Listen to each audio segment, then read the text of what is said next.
She reported my remote cabin as illegal. One phone call later, her HOA lost my land. The county inspector showed up at my cabin on a Tuesday morning with a clipboard and a look that said he'd rather be anywhere else. He told me someone had filed a formal complaint. My cabin was illegal construction on unregistered land. I almost laughed. Almost. I'd owned that land for 11 years. The deed was clean, the survey was filed, and the cabin had passed inspection twice. What I didn't know yet was that the woman behind that complaint had also quietly built a HOA gazebo 6 inches over my property line and had been collecting dues off my land for 3 years. By the time that inspector left, he wasn't writing me up.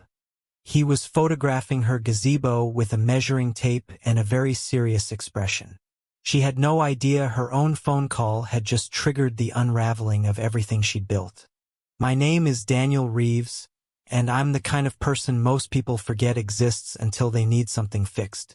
I'm a retired electrician, 53 years old, and I bought 12 acres of wooded land in rural Harlan County back in 2013 for a reason I told nobody. I needed quiet. After my wife passed, the house in Lexington felt like a museum. Every room had a memory attached to it like a price tag. So I sold it, bought the land, built the cabin slow and careful over 2 summers, and started spending weekends there. Saved me, honestly. The nearest town was 14 miles away. I liked that. My closest neighbor was a development called Pinewood Ridge Estates. Gated, manicured, about 40 homes. They had a HOA, of course they did. And the HOA had a president named Claudette Marsh. I'd never had a problem with Pinewood Ridge until Claudette Marsh became president 3 years ago. Before her, it was a retired dentist named Howard who mostly just organized the annual block party and left everyone alone. Claudette was a different species entirely. She had that particular kind of ambition that has nowhere productive to go, so it turns into control. Within 6 months of taking over, she'd rewritten the community bylaws twice, fined 7 homeowners for unapproved landscaping, and installed a camera at the entrance she called a security enhancement. I wasn't in her HOA, I want to be very clear about that. My land predated their entire development by decades.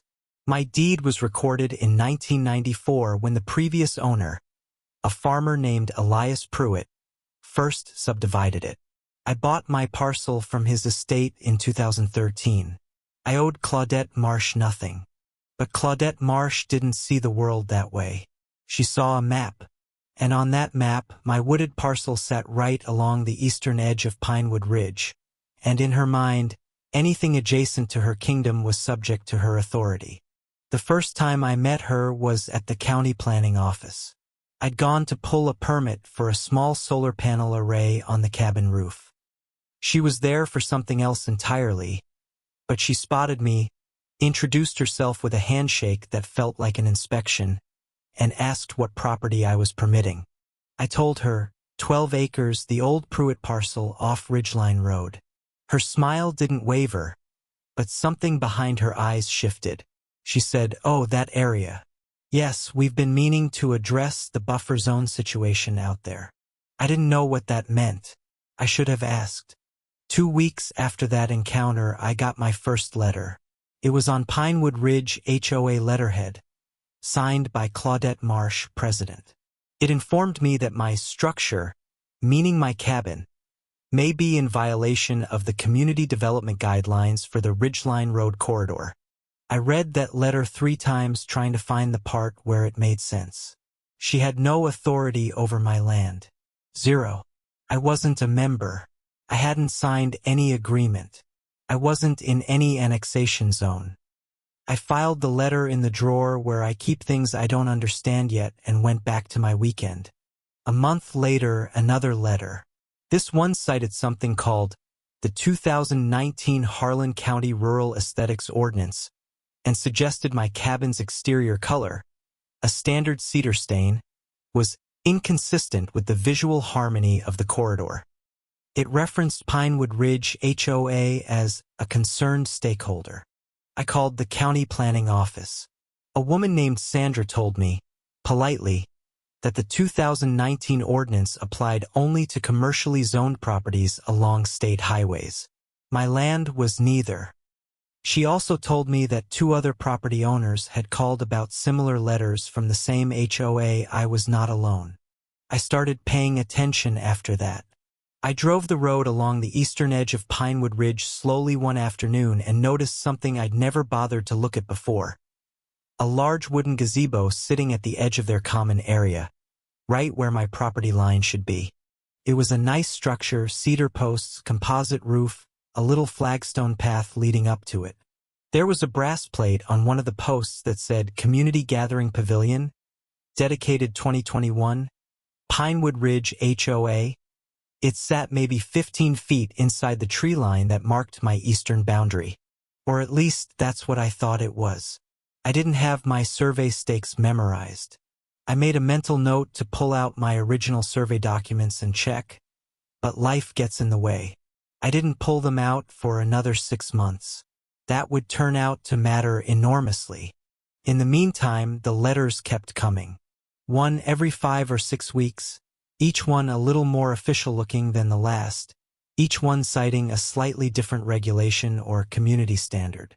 One referenced a noise ordinance after I ran my generator during a weekend storm. My generator was inside a shed. It was barely audible at 20 feet. I mentioned it to my neighbor, Jim Paulson, who lived about 3 miles down Ridgeline Road on his own parcel. Jim had been there longer than me and had seen Pinewood Ridge grow up from a cornfield. He listened to my story, shook his head slowly, and said, "That's Claudette. She's been pushing east for 2 years." Pushing east turned out to be Jim's phrase for what Claudette was doing. A gradual, methodical expansion of Pinewood Ridge's claimed territory, using letters and ordinance references and HOA resolutions to slowly normalize the idea that her association had some kind of authority over the surrounding unaffiliated land. Jim showed me a folder he kept in a kitchen drawer. It had 6 letters from Claudette, 3 to him, 3 to a woman named Paulette who owned the parcel north of his. Each letter cited different regulations, each one implying jurisdiction that didn't exist. None of them had responded. Neither had I. That, Jim told me, was probably a mistake. When you don't respond, she logs it as unchallenged, Jim said. She presents it to the county as a pattern of noncompliance. It's how she builds a paper trail that looks like authority even when there isn't any. I sat with that for a long moment. I was starting to understand what I was dealing with. I wrote back to Claudette's next letter with a 2-paragraph note. I stated clearly that my land was not subject to HOA governance, that I was not a member, that I had received no notice of any lawful annexation proceeding, and that I would appreciate it if she would consult an attorney before sending further correspondence. I sent it certified mail. The response came 11 days later, not by mail but in person. Claudette Marsh showed up at my cabin on a Saturday afternoon with a woman she introduced as the HOA's community liaison, a nervous-looking young woman named Brianna who kept checking her phone. Claudette was wearing a blazer. To visit a cabin in the woods. She was polite on the surface, the kind of polite that's actually a performance. She complimented my porch, asked about my solar panels, and then pivoted smoothly to the reason she'd come. She wanted to open a dialogue about what she called the shared interests between my property and Pinewood Ridge. I invited them in, made coffee, and listened. Claudette's proposal was simple, dressed up in polite language. She wanted me to enter into a voluntary covenant agreement with the HOA that would subject my land to certain aesthetic and usage guidelines in exchange for access to HOA amenities and community resources. I asked what amenities and community resources she meant. She listed the pool, the clubhouse, the landscaping services, and the community watch network. I lived 12 miles from that pool. I had my own well and solar. And as for the community watch, I had a dog and a porch light. I declined politely and showed them out. Claudette smiled on the way out, the same controlled smile she'd had on the way in. Brianna gave me a look I couldn't quite read. Not apologetic exactly, but something close to it. As I watched them drive back down the gravel road, I had the distinct feeling that this was not over. It was, in fact, only just beginning. 3 weeks after Claudette's visit, I got a letter that was different from the others. This one wasn't from the HOA, it was from Harlan County Code Enforcement. It stated that a complaint had been filed alleging that my cabin constituted unpermitted construction on an unregistered parcel, and that an inspector would be visiting within 30 days. My stomach dropped for exactly 4 seconds before reason kicked back in. My permits were real. My parcel was registered. I had copies of everything in a fireproof box in the corner of my bedroom, and backups scanned to a cloud drive my daughter had set up for me. I called the county the next morning. The woman at Code Enforcement, not Sandra this time, but a man named Gary, was professional but careful. He told me the complaint had been filed by a community organization and that the inspection was routine. He wouldn't say who filed it. I already knew. I asked Gary what documents I should have ready. He told me. I had all of them. I drove up to the cabin that weekend and spent an afternoon organizing everything. Original deed, survey plat, building permits for the cabin and the shed, inspection certificates, the solar panel permit. I laid them all out on the kitchen table, took photos, and made a second set of copies. Then I had dinner and watched the sun go down through the pines. I wasn't panicking, but I was paying attention now. The inspector came on a Wednesday. His name was Marcus Webb, a county employee with a measuring wheel and a patient expression. I walked the property with him, showed him the permits, walked him through the cabin room by room. He took notes. He photographed the exterior. He was thorough but fair. At the end of the walkthrough, Marcus told me everything looked in order. He'd need to verify a few things against the county records, but he didn't see any obvious violations. He did say one thing that caught my attention. The complaint was very specific. Whoever filed it referenced exact square footage and lot coordinates. That's unusual for a neighbor complaint. I asked Marcus what he meant by unusual.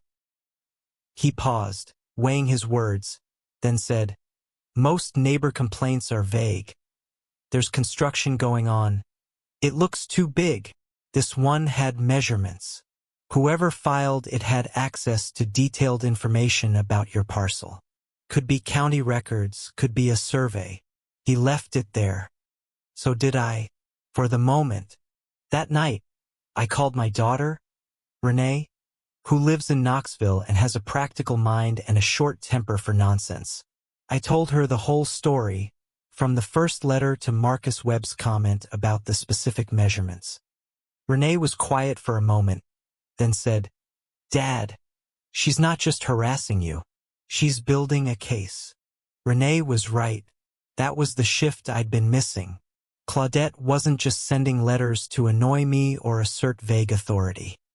She was constructing a paper trail, systematically, that could eventually be used to claim my land was improperly permitted or improperly surveyed, and that her HOA had a legitimate interest in what happened to it. I started doing my homework. I pulled the Pinewood Ridge HOA's public filings from the county recorder's office, their incorporation documents, their recorded covenants, their boundary plats. I spent a Saturday afternoon at the county library going through them page by page. And that's when I found it. The HOA's recorded boundary plat, filed in 2020, 1 year before they built the gazebo, showed the eastern boundary of the common area extending 8 feet further east than the original development plat from 2006. 8 feet. It was subtle. The kind of thing you'd miss if you weren't comparing documents side by side. 8 feet might not sound like much, but I'd measured my western tree line from my survey stakes last summer during a fencing project. 8 feet east of where their original plat ended was solidly inside my property, which meant that gazebo, the community gathering pavilion, dedicated 2021, was sitting on my land. I didn't say anything yet. I went home, pulled out my original survey documents, and compared them carefully against the HOA's 2020 Plat Amendment. The survey language was unambiguous. The HOA had filed a boundary amendment that absorbed 8 feet of my property without notice, without consent, and without compensation. Whether it was intentional or a drafting error, I didn't know. Yet, I thought about calling the county right away. Instead, I called Jim Paulson. He drove over, looked at the documents with me at my kitchen table, and whistled low through his teeth. She amended their plat, he said, in 2020, right before they built the gazebo. He looked at me. You think that was accidental? I didn't answer that question directly. What I said was, I think I need to talk to a land attorney before I do anything else. Jim nodded. Yeah, he said. Yeah, you do. We had another cup of coffee and then he went home. I sat with the documents for another hour, looking at the numbers, trying to convince myself I was reading them wrong. I wasn't. I found an attorney named Patricia Hollis in Lexington who specialized in rural property disputes. Her office was a converted Victorian on the edge of downtown, and she had the kind of desk that was covered in paper but completely organized. She reviewed my documents for about 40 minutes without saying anything. Then she looked up. Your survey is clean, Patricia said. The HOA's 2020 Plat Amendment moved their eastern boundary line in a direction that encroaches on your recorded parcel by approximately 8 to 9 feet along a 200-foot stretch. The gazebo they built in 2021 is, by my reading, on your land. She paused. Did they ever contact you about this? They had not. No letter, no phone call, no survey request, nothing. Patricia told me that under Kentucky law, amending a recorded plat in a way that affects an adjacent property owner required notice and either consent or a formal boundary dispute proceeding. None of that had happened. The amendment, she said, might be void. Patricia also told me something that hit differently once I processed it. The fact that Claudette had been sending me harassment letters about my property being improperly permitted, while her own HOA had quietly encroached on my land, was, in legal terms, particularly significant. It spoke to intent. It spoke to pattern. I sat with that in the parking lot for 10 minutes before I drove home. I told Renee everything that night. She was silent for a longer moment this time, and then she said something I wasn't expecting. Dad, do you think she knows? Do you think she knows the gazebo is on your land, and the letters are her way of muddying the water before you figure it out? I said I didn't know, but I was starting to think the answer was yes. I held my cards close for the next month. I didn't call the county. I didn't send Claudette a letter. I let Marcus Webb's inspection close out. It came back clean, as expected, with no violations noted. And I went about my weekends at the cabin like nothing had changed. I cut firewood. I fixed a section of trail. I started pulling my survey stakes with more care. Meanwhile, Patricia was doing her own research. She ordered a fresh survey of my parcel, a full boundary reestablishment, using the original 1994 survey monuments. The surveyor, a young woman named Deshawn, spent 2 days on my property with GPS equipment and found all but one of the original iron pins. Her findings confirmed everything Patricia had suspected. The gazebo wasn't just on my land. Its flagstone path was also on my land. The entire community gathering pavilion, posts, roof, foundation, path, sat between 4 and 11 feet inside my recorded boundary. Deshawn's survey was precise, GPS referenced, and filed with the county recorder's office on a Thursday morning in early March. I was at work in Lexington when Patricia called to tell me the survey had been filed. She said quietly, "The record is now clear. Now we decide what to do with it." I told her I'd think overnight. I drove home, made dinner, sat on my back steps watching the neighbor's dog patrol their fence line, and thought about what kind of man I wanted to be about this. By morning, I had my answer. I decided not to start with a lawsuit. Patricia had offered that option, and it was certainly available. But I was 53 years old and I'd spent my life doing things the straight way. Pull the permit, file the paperwork, show up with receipts. I wanted to do this the straight way too. First, a formal written notice. Then, if nothing changed, we'd escalate. Patricia drafted a letter on her firm's letterhead. It was precise and calm. It identified the encroachment, cited the survey, referenced the 2020 plat amendment, and requested that the HOA remove the gazebo and restore the land within 60 days. It also requested written acknowledgement of the encroachment and a commitment to cease construction within 8 feet of my boundary line. The letter went out certified mail on a Friday. By Monday afternoon, Claudette Marsh had signed the return receipt. I know because Patricia got the green card in the mail that Wednesday and scanned it to me. I stared at Claudette's signature, loopy, confident, and wondered what she was thinking when she wrote it. I didn't have to wonder long. 8 days after she signed for the letter, I got a call from a number I didn't recognize. It was a man who introduced himself as Trevor Hale, legal counsel for the Pinewood Ridge Homeowners Association. His voice was smooth and unhurried. He said the HOA had received our correspondence and wanted to discuss resolution. I put the call on speaker and took notes. Trevor told me the HOA disputed my survey's findings and believed the gazebo was within their legally recorded boundaries. He cited the 2020 plat amendment. I let him finish, then said, "The 2020 amendment was filed without notice to me as the adjacent landowner.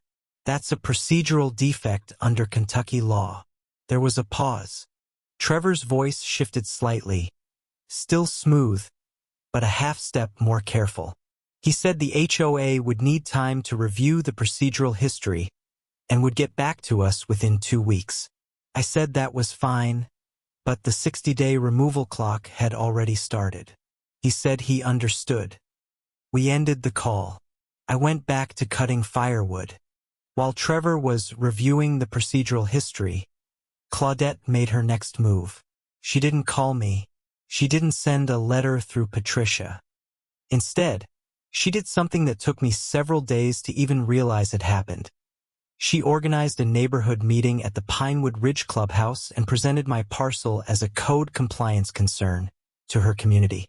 I found out about it from Brianna, the nervous young woman who'd come with Claudette on that first cabin visit. Brianna had quietly looked me up after that visit and sent me a text message a week later. "I want you to know I'm not comfortable with some of what's happening here. I can't talk freely, but I wanted you to know." She didn't say more. I thanked her and kept the message. Brianna's second message came the day after the neighborhood meeting. It said, "She told everyone your cabin is a code violation and that it's dragging down property values. She said the HOA is actively working to address the situation." A lot of people believed her, but a few people asked questions and she didn't like that. I read it 3 times. The questions people had asked, Brianna told me in a third message, were about the gazebo. Apparently, one of the homeowners, a retired engineer named Walt Greer, had asked Claudette directly at the meeting whether the HOA's eastern boundary was properly surveyed before the gazebo was built. Claudette had said yes, confidently, and moved on. But Walt hadn't let it go. Walt Greer turned out to be someone worth knowing. He lived in the cul-de-sac closest to the eastern edge of the development, and he'd been on the original HOA board when the gazebo was planned. He'd asked questions then, 2 questions about whether the site had been surveyed and been told it had. He was starting to wonder whether that was true. Brianna connected us. Walt called me on a Sunday morning and we talked for an hour. He was methodical, the engineer's instinct, and he'd already pulled the HOA's meeting minutes from 2020 and 2021. "There's no survey report in any of the minutes," he told me. They approved the gazebo location based on a drawing one of the board members sketched by hand. I voted against it. I was outvoted 3-2. Walt had voted against it. That meant there was a dissenting vote recorded in the minutes, which meant Claudette's claim that the location had been properly vetted was already contradicted by the HOA's own documents. I asked Walt if he'd be willing to share those minutes with my attorney. He said he'd scan them that afternoon. He did. Patricia reviewed the minutes and called me the next morning sounding pleased in a measured, attorney kind of way. The approval process was inadequate, she said. No professional survey, no boundary verification, approval based on a hand sketch, and there's a dissenting vote on record. This significantly undermines their claim that the 2020 Plat Amendment was properly executed. I was building something here piece by piece the same way I'd built the cabin measured patient level. I wasn't enjoying the conflict, but I was good at it in the way that quiet people sometimes are. Not by being loud, but by being thorough. Claudette was loud. I was thorough. Those things don't always play out the same way in the end. Trevor Hale called back on day 13 of the 2-week window, a day before it expired. He told me the HOA's position was that the survey I'd commissioned was potentially flawed, and that they intended to commission their own survey. He asked for a 30-day extension on the removal clock. I told him I'd relay the request to my attorney. Patricia said no. The clock kept running. Claudette escalated. 3 days after Trevor's call, a new code enforcement complaint was filed against my property. I know because Gary at Code Enforcement called to give me the heads up. Apparently, I'd made enough of an impression during the first inspection that he thought a courtesy call was appropriate. Same complainant, he said. Same allegations, plus a new one.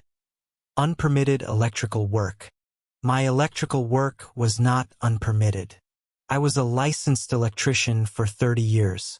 Every circuit in that cabin was permitted, inspected, and up to code. I had the certificates.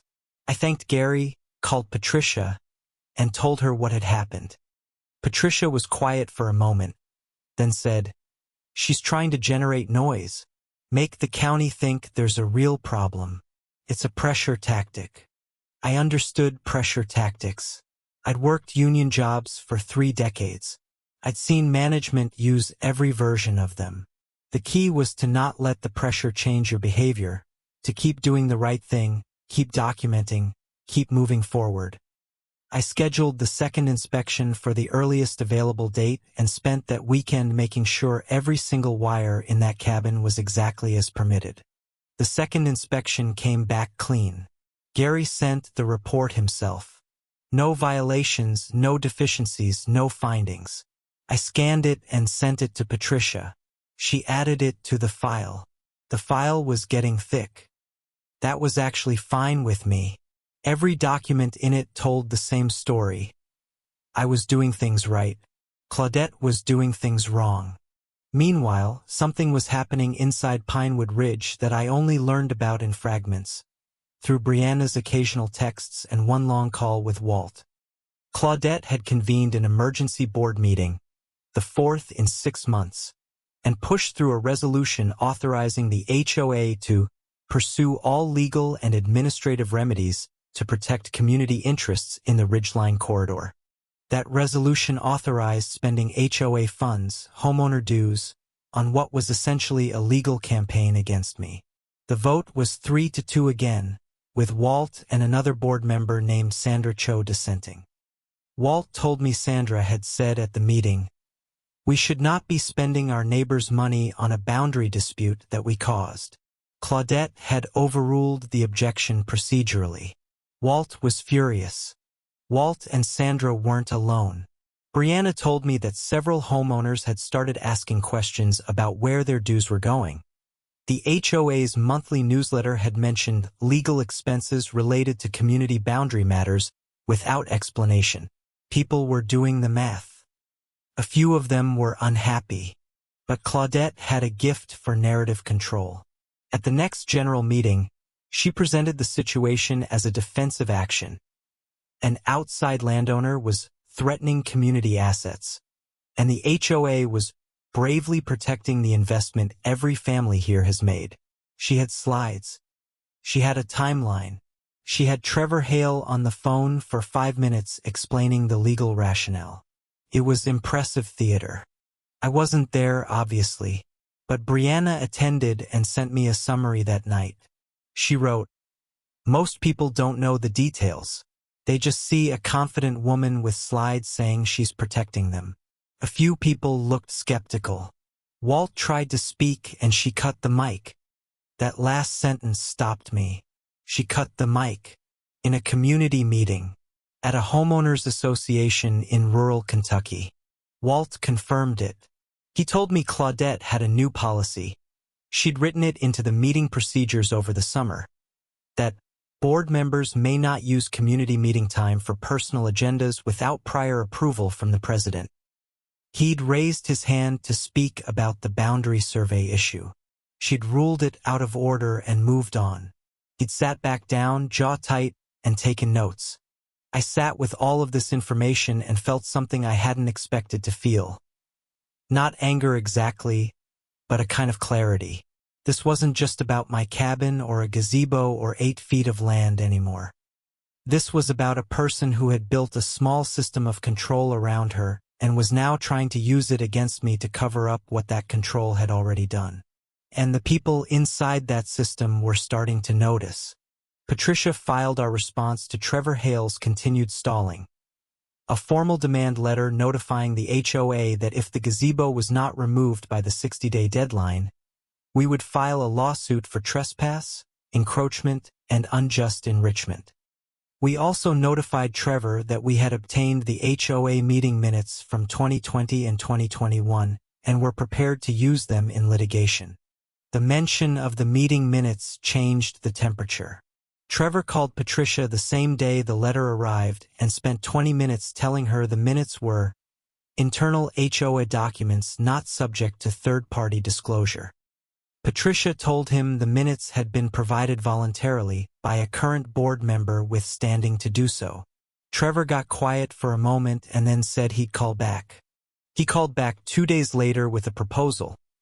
The HOA would agree to relocate the gazebo at some point within the next 12 months and would revisit the 2020 plat amendment through a community review process. In exchange, I would agree not to file suit and would refrain from further escalatory correspondence. Patricia's response was polite and brief. No. The deadline passed. The gazebo was still standing. Patricia filed the lawsuit on a Tuesday. The complaint named the Pinewood Ridge Homeowners Association, named Claudette Marsh individually in her capacity as president, and laid out the encroachment. In precise legal language with the survey, the minutes, the original deed, and the procedural defects in the 2020 plat amendment all attached as exhibits. I got a call from Renee that evening after she saw the filing notification. "How are you feeling?" she asked. I told her the truth. I felt steady. I'd done everything right. I tried to resolve it quietly. They'd refused. Now it was in the hands of a process that cared about evidence, not about who had the better slides at a community meeting. 3 days after the lawsuit was filed, my phone rang at 7 in the morning. I didn't recognize the number. A man said, "Mr. Reeves? This is Walt Greer. Something happened last night I think you should know about." My coffee went cold while he talked. Claudette had called an emergency board meeting the previous evening, at 9 p.m., without notifying Walt or Sandra Cho. At that meeting, attended by Claudette and 2 of her allies on the 5-person board, she had voted to retain a new legal firm, fire Trevor Hale, and allocate an additional $40,000 in HOA reserves to the litigation defense. She had also, according to the unsigned minutes that Walt obtained the next morning through a board member who was growing uncomfortable, voted to initiate a formal investigation into the conduct of dissenting board members. Walt Greer was one of the dissenting board members. Sandra Cho was the other. Claudette was now, functionally, investigating them for the crime of disagreeing with her. I listened to Walt explain this and felt that clarity again. Sharp and cool. She was pulling the rope tighter around herself. People inside her own organization were now paying attention to what she was doing to them. I asked Walt what he was going to do. He said he'd already called an attorney that morning. His own, not the HOA's. He told me his attorney had advised him that holding a quorum meeting without required notice to all board members was a procedural violation of the HOA's own bylaws. The decisions made at that meeting might be void. Walt was preparing to challenge them, and he wanted me to know. After Walt's call, the pace slowed for a few weeks, not because things stopped happening, but because they moved underground. Attorneys exchanged letters. Claudette was quiet, publicly. The HOA newsletter that month made no mention of the lawsuit or the boundary dispute. It featured a recipe for peach cobbler and an announcement about the fall block party. It was surreal. I used that lull to finish the trail project I'd started in the spring. A quarter-mile loop through the eastern section of my property, connecting the cabin to a ridge overlook I'd always liked. The irony wasn't lost on me. I was working the land that Claudette had tried to claim, improving it, enjoying it, while she spent homeowner dues on a legal team defending an indefensible position. Renee came up for a weekend in October. She'd never seen the cabin in fall. The maples had turned orange and gold along the ridge, and the air smelled like cold and pine. She sat on the porch with her coffee and said, "Dad, this is worth fighting for." I told her I knew. She helped me install a new kitchen shelf, and we cooked chili and played cards until midnight. It was a good weekend. During the lull, I also heard from Brianna again. She'd resigned her position as community liaison. She'd sent a letter to the board explaining that she was no longer comfortable representing community interests in this matter. She told me in a separate text that Claudette had called her twice after the resignation to pressure her to reconsider, and once to suggest that the resignation created legal complications that could affect Brianna personally. It wasn't true. Brianna had talked to an attorney friend. She stayed resigned. Walt and Sandra filed a formal challenge to the emergency board meeting within the HOA's internal process. They submitted a written objection citing the bylaw requiring 48-hour notice to all board members for any called meeting. They requested a ruling from the board's parliamentarian, a retired accountant named Gerald, that the meeting's decisions were void. Gerald agreed with them. Claudette overruled Gerald. That overrule was a mistake on her part, because it created a paper trail showing that she had explicitly set aside a ruling by the HOA's own parliamentarian. Walt documented it. Sandra documented it. Both sent copies to their personal attorneys. A copy also found its way to me via Brianna, who was done being quiet. The new legal team Claudette had hired, a Lexington firm that specialized in HOA disputes, requested a settlement conference. Patricia agreed. We met in a conference room at a neutral location, a title company's office in downtown Harlan. Claudette attended in person. We'd never been in the same room since she'd come to my cabin with her blazer and her smooth smile. She was composed. I'll give her that. She sat across the table from me and didn't look away, and when the attorneys talked, she took notes on a legal pad in a precise, small handwriting. I watched her more than I listened to the attorneys for a while. The confidence was still there. But underneath it, for the first time, I thought I saw something else. Calculation, maybe, or something closer to worry. The HOA's settlement offer was this. They would relocate the gazebo within 18 months, accept a revised boundary line that split the 8 feet of disputed land evenly, and contribute $5,000 to my legal costs. In exchange, I would dismiss the lawsuit with prejudice and agree to a mutual non-disparagement clause. Patricia reviewed it. Then she looked at me. I shook my head. I didn't want 4 feet of my own land returned to me as a courtesy.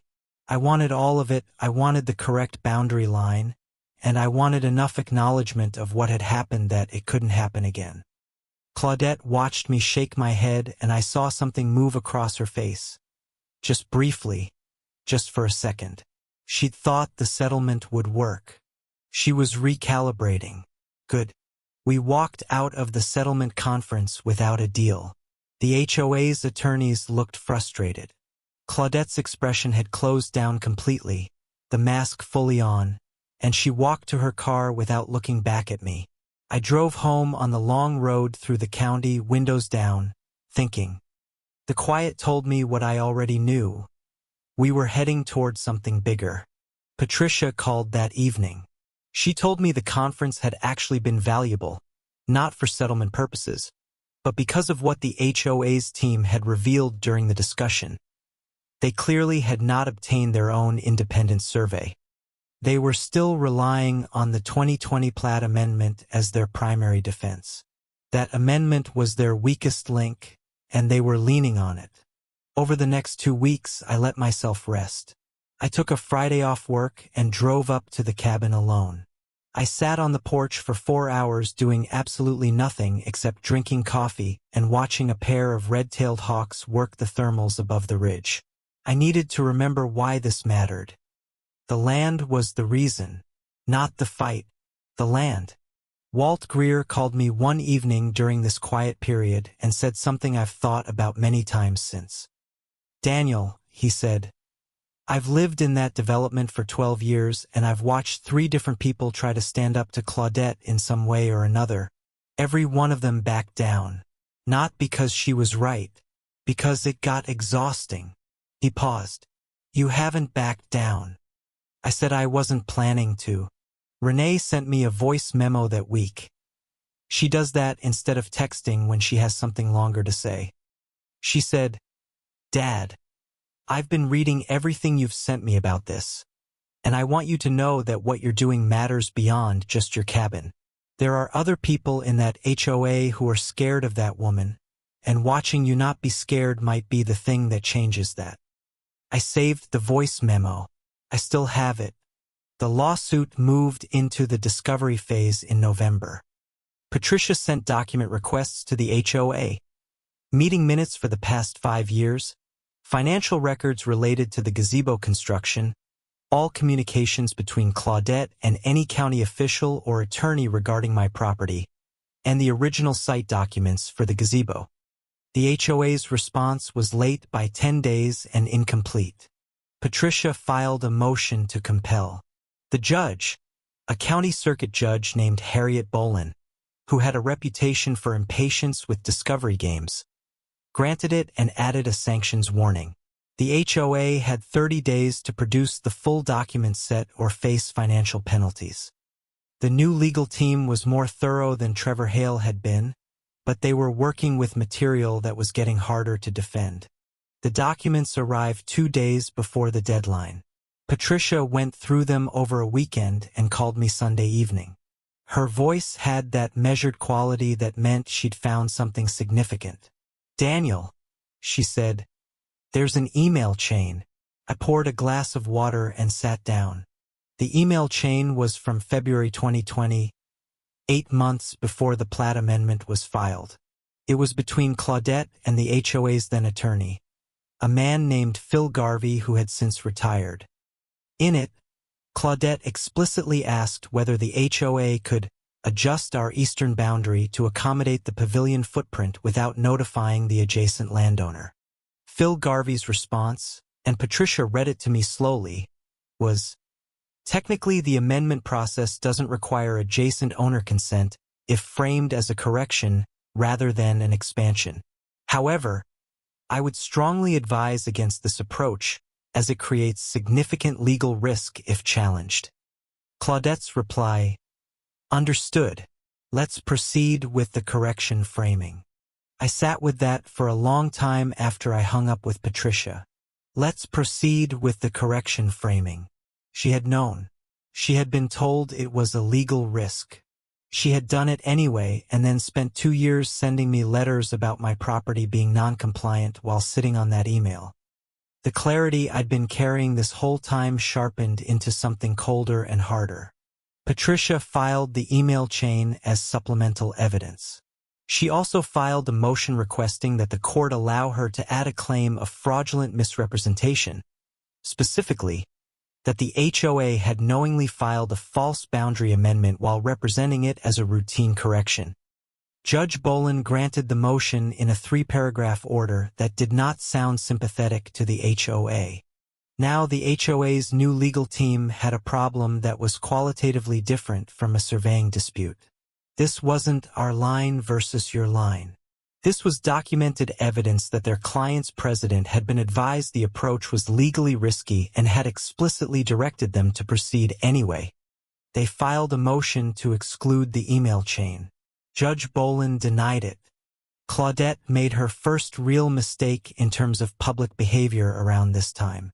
She gave an interview to a local newspaper, the Harlan Daily Enterprise, in which she talked about the lawsuit in terms that were charitably misleading. She described it as an outside landowner attempting to take common areas away from our community's families and children. I read the article on a Thursday morning and felt my jaw tighten. The reporter had clearly taken Claudette's framing at face value without seeking comment from me. Patricia sent a letter to the paper's editor that same day, offering to provide documents demonstrating that the HOA's gazebo was on my land according to a professionally filed survey. The editor called me back. I talked to him for an hour. The follow-up article ran the next week. It was more balanced. It included the survey filing, the email chain summary, and quotes from me and from Walt Greer, who was identified as a current board member with a dissenting vote on the gazebo. It also mentioned the code enforcement complaints filed against my cabin and noted that both had come back with no violations found. Claudette was quoted as having no further comment at this time. The Harlan Daily Enterprise article was seen by a lot of people in that county. Small-town papers get read. Within a week, I'd gotten calls from 3 people I didn't know. 2 of them property owners with land adjacent to Pinewood Ridge. One of them a former HOA member who'd sold her home 2 years earlier and had a story about a property dispute of her own that she'd never felt safe telling. Her name was Deb Hartley. She'd sold her home in 2022 under circumstances she described as pressure I didn't fully understand at the time. Claudette had written her letters suggesting her backyard shed violated HOA aesthetics guidelines, followed by an offer from a developer to buy her property at slightly below market value. Deb had taken the offer. She'd been regretting it since. Deb had no direct claim in my lawsuit, but she wanted to talk, and I let her. We met for coffee at a diner in Harlan, and she laid out her story with the kind of careful detail of someone who'd been mentally rehearsing it for a while. She'd kept her letters. She had dates.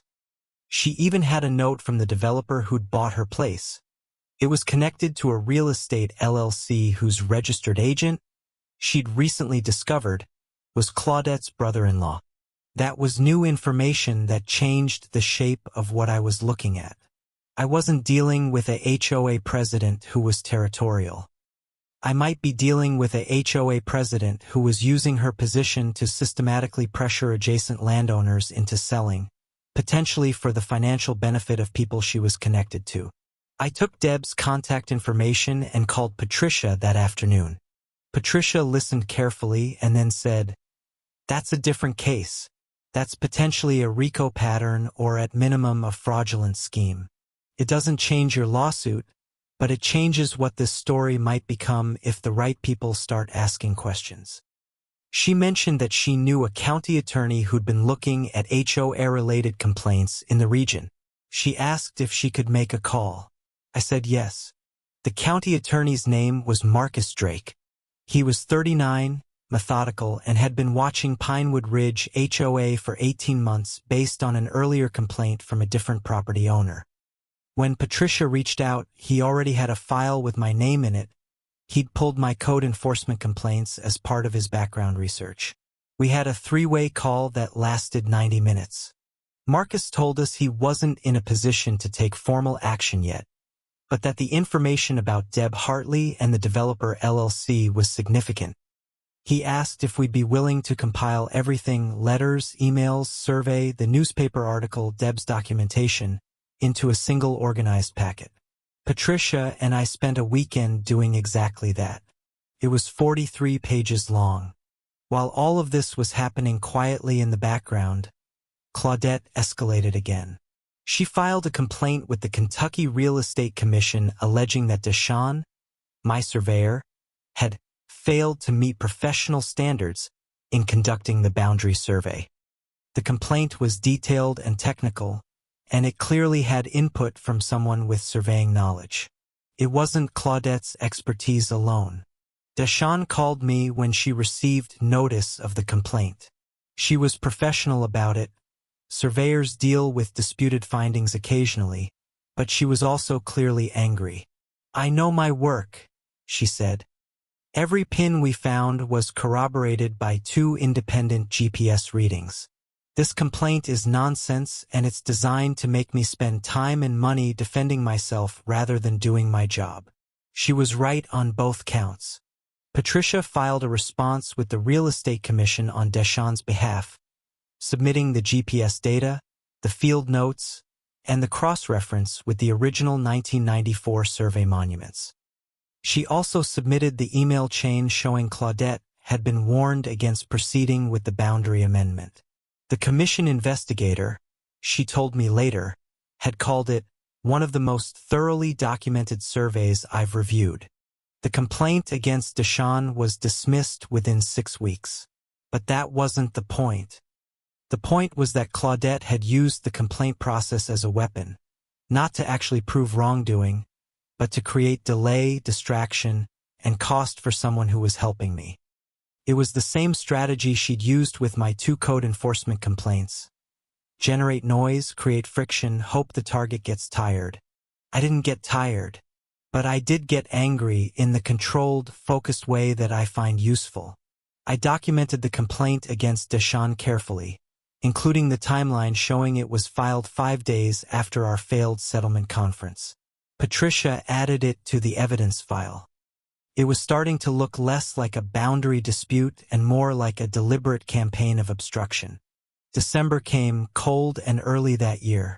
I spent a weekend at the cabin cutting and stacking wood, and on Saturday night, as a hard frost settled over the ridge, I sat by the stove with a bourbon and thought about what a year it had been. 11 years of owning this land quietly and peacefully, and then this. But the cabin was still standing. I was still standing, and the gazebo was still on my property for now. Walt called me in early December with an update on the internal HOA situation. He and Sandra Cho had formally requested a special meeting of the full membership, not just the board, to address what he called governance concerns. The HOA's bylaws allowed for a special membership meeting if requested by 15% of dues-paying households. They had collected signatures from 22%. Claudette was required to schedule it. She scheduled it for January 15th, which was technically within the bylaw timeframe but gave her 6 weeks to prepare. Walt told me she'd already started working the phone, calling homeowners individually, telling them the special meeting was being called by people who want to expose us to legal liability, and urging them to attend and support the community. It was damage control. Told me she was worried. I stayed out of the internal HOA dynamics as much as possible. That wasn't my fight. It was Walt's and Sandra's and the homeowners. My fight was in Harlan County Circuit Court. But I was watching carefully, because what happened at that January meeting was going to tell me a great deal about whether Claudette still had the community behind her or whether the seams were starting to show. In the meantime, the HOA's legal team made a new move. They filed a counterclaim in the lawsuit alleging that my property had benefited from HOA infrastructure improvements along the Ridgeline corridor, and that I owed the HOA compensation for that benefit. The counterclaim cited my property's increased value since the development opened and argued the HOA was entitled to a proportional share. I read the counterclaim and had to read it twice to believe it.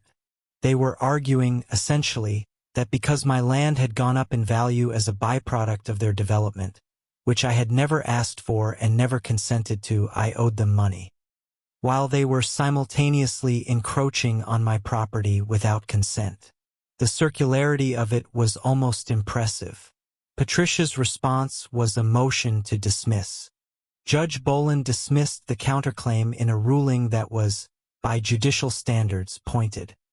She wrote that the theory would require this court to find that a property owner owes compensation to a neighboring development for the natural appreciation of land value, a theory without support in Kentucky law or common sense. The HOA's legal team filed a notice of intent to appeal. They didn't appeal. I think even they knew it was a bad theory. The new year brought a development I hadn't anticipated. The real estate reporter at the Harlan Daily Enterprise had been doing her own digging since the follow-up article, and she called me in early January to say she'd found 4 additional former property owners in the Ridgeline corridor who had sold their land between 2019 and 2022 under circumstances similar to Deb Hartley's. All of them had received HOA letters first. All of them had sold to LLCs. I put the reporter in touch with Patricia, who put her in touch with Marcus Drake at the county attorney's office. Carefully, in terms that didn't compromise his investigation, the reporter began working on what she described to me as a longer piece. I told her I'd cooperate with anything that kept the facts straight. She said that was all she needed.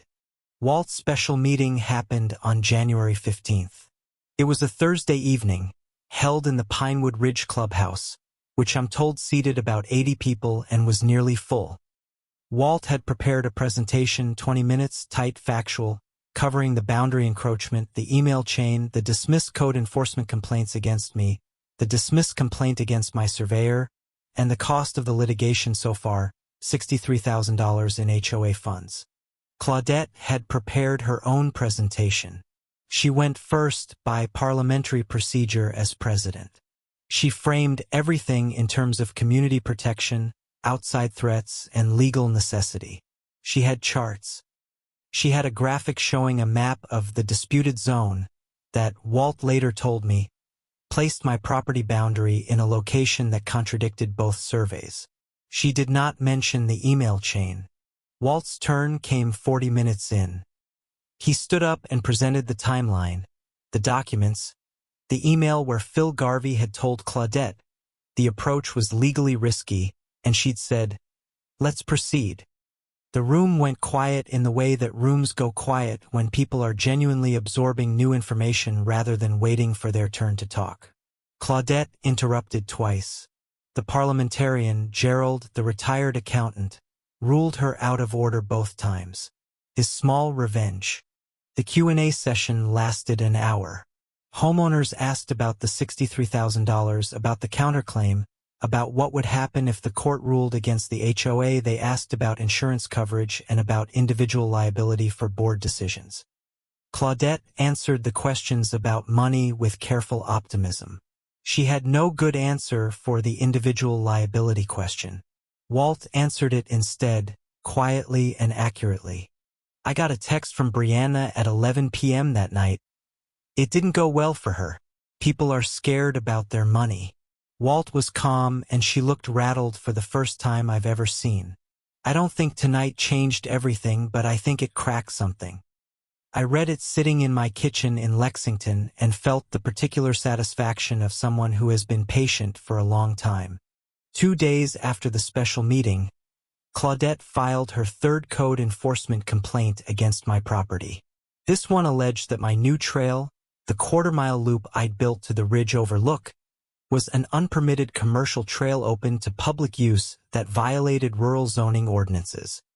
Commercial trail, open to public use, on private land, that I walked alone on weekends.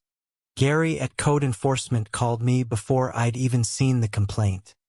He said, "Mr. Reeves, I need to let you know we've received another complaint. I'm required to investigate, but I also need to tell you, off the record, that this is the third complaint from the same source about the same property and we have found 0 violations in 2 prior inspections." He sounded tired.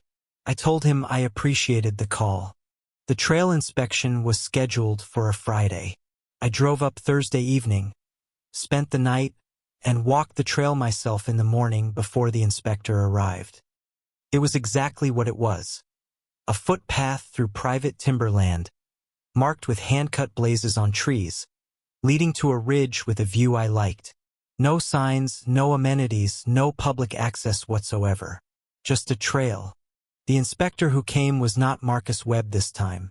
A younger man named Kevin who brought his own GPS unit and walked the full quarter-mile with me. He mapped it. He verified it was entirely within my surveyed boundary. He photographed the access gate at the trailhead, which was locked and posted with a private property. No trespassing sign. He filed his report 2 days later. No violations. That was 3 for 3. 3 complaints.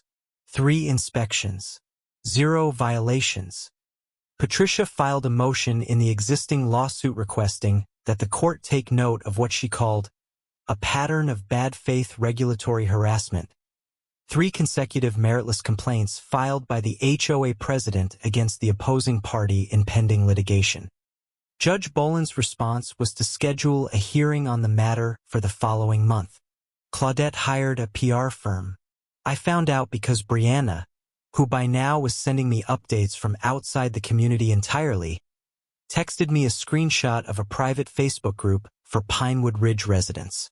The post was from a new account with no profile photo. It said, "Has anyone looked into the background of the man suing our community? I've heard there are some interesting things there." 17 people had liked it. Walt had replied, "Please identify yourself if you're going to make accusations." The post disappeared within a day. But 3 similar posts appeared on local Facebook groups for the county, all from accounts with no photos, all insinuating that I had some kind of agenda or checkered past without specifying anything. Patricia told me this was potentially actionable as defamation if we could trace the source, and she began the process of trying to do so. I wasn't holding my breath, but I was documenting every screenshot. Renee came to visit again in February. She drove up from Knoxville on a Saturday and we had dinner at the cabin. The roads were clear and the snow on the ridge was blue-white in the late afternoon light. She read through everything Patricia had sent over the winter, the email chain, the trail complaint, the social media posts. At the end, she was quiet for a moment, then said, "This woman is scared, Dad. Scared people get dangerous." I told Renee I knew. What I didn't tell her, because I didn't want to worry her, was that I'd noticed a truck parked on the county road just past my driveway gate 3 different times in the past 6 weeks. Different truck each time, but always parked in the same spot, always for about an hour. I'd noted the plates but not acted. Patricia said it might be nothing. It might be someone bird watching. But she also said to keep noting it. In March, something happened that I had not engineered and could not have predicted. The HOA's insurance carrier sent a notice of coverage dispute. Patricia obtained a copy through Discovery. The carrier, a national firm that insured HOA common areas, had been monitoring the litigation and had concluded that the encroachment and the fraudulent misrepresentation claim were potentially excluded from coverage as intentional acts. They were reserving their right to deny coverage. If the insurance carrier denied coverage, the HOA was on its own. Every dollar of the court judgment would come directly from HOA reserves, homeowner dues. The board would be personally liable for decisions made in bad faith. The email chain made bad faith very easy to argue. Claudette had bet her community's money on a position her own original attorney had told her was a legal risk, and now the safety net might not catch her. Walt found out about the insurance letter before most of the board did. Claudette had received it but hadn't disclosed it at the February board meeting. Walt obtained it through his own attorney's discovery in a separate internal HOA dispute he'd filed over the unauthorized emergency meeting. He called me on a Wednesday night, his voice flat and controlled, and said, "She didn't tell the board about the insurance letter. She sat there in that meeting and didn't say a word." Sandra Cho, when Walt told her, was the one who moved fastest. She sent a written demand to all board members and the HOA attorney that same week. Full disclosure of the insurance letter at the next board meeting. Agenda item number 1. Claudette had no choice but to comply. Withholding material information from the board was a clear breach of fiduciary duty, and Sandra had put her demand in writing. The meeting was scheduled for mid-March. I was not at that meeting, but Walt was, and he recorded it with a phone in his shirt pocket, which was legal under Kentucky's single-party consent law. He sent me the audio the next day. I sat in my kitchen with headphones and listened to 45 minutes of a community unraveling in real time. Claudette's voice was calm for the first 20 minutes. By the end, it wasn't. The moment that broke her composure was a question from a board member named Earl, who hadn't spoken much through the whole saga but who asked, in a measured voice, "Claudette, did you know about this insurance letter before the February meeting?" A pause. Then, "I received it." "Yes." "Earl, why didn't you bring it to us?" Another pause. Then something that was almost an answer but wasn't. Walt said afterward that 3 people in the room visibly exhaled. After the March board meeting, 2 things happened fast. First, the HOA's new legal team quietly reached out to Patricia and reopened settlement discussions. Second, 2 of Claudette's 3 board allies began making noises about the need for new leadership during this difficult period. She'd held 5 votes with 3. She was about to hold 5 votes with 1 herself. Patricia met with the HOA's attorneys again, this time without Claudette in the room. The attorneys were more honest without their client present.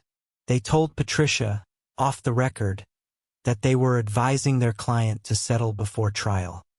The exposure, encroachment, fraudulent misrepresentation, litigation harassment, potential insurance exclusion was too significant to risk a jury. They asked what I needed to settle. I told Patricia what I needed. Not in anger, not in triumph, just cleanly. The correct boundary line restored on record. The gazebo removed at HOA expense within 90 days. Written acknowledgement of the encroachment. Reimbursement of all my legal fees, and a permanent injunction preventing the HOA from filing further code enforcement complaints against my property without a good faith basis. She took it to the table. The HOA's attorneys pushed back on the injunction. They said it was unusual.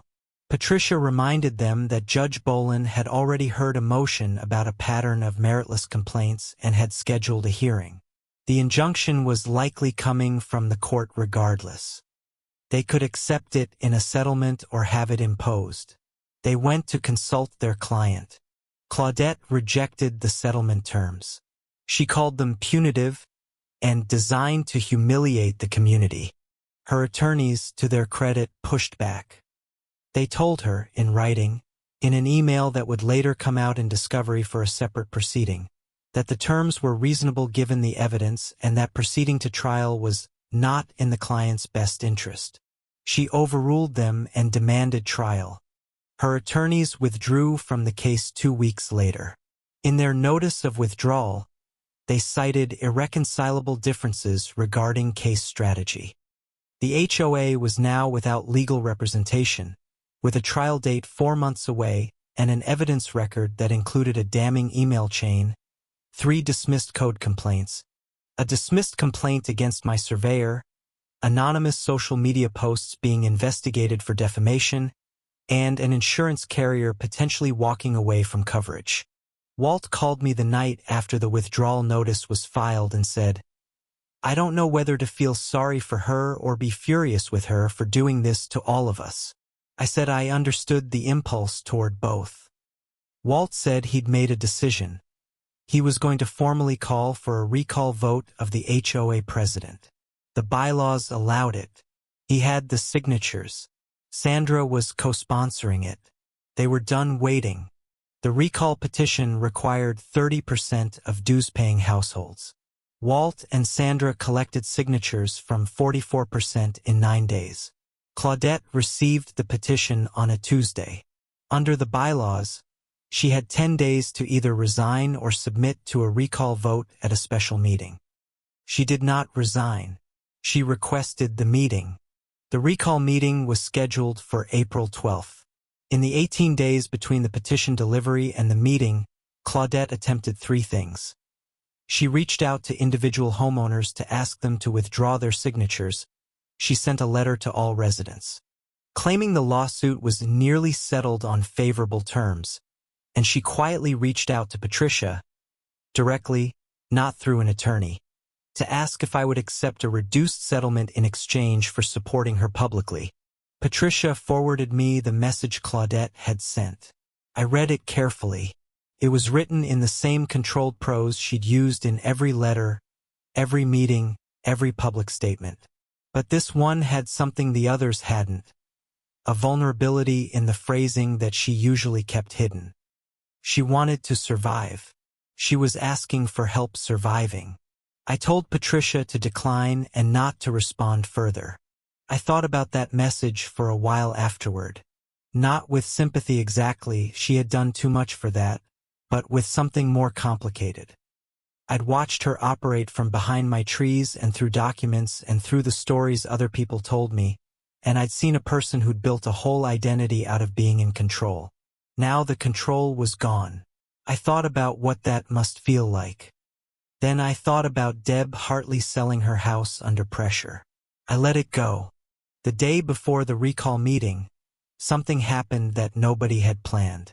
The Harlan Daily Enterprise published the longer piece the reporter had been working on, a full-page feature with the headline, HOA Expansion, Pressure Sales, and Property Lines. A pattern along Ridgeline Road.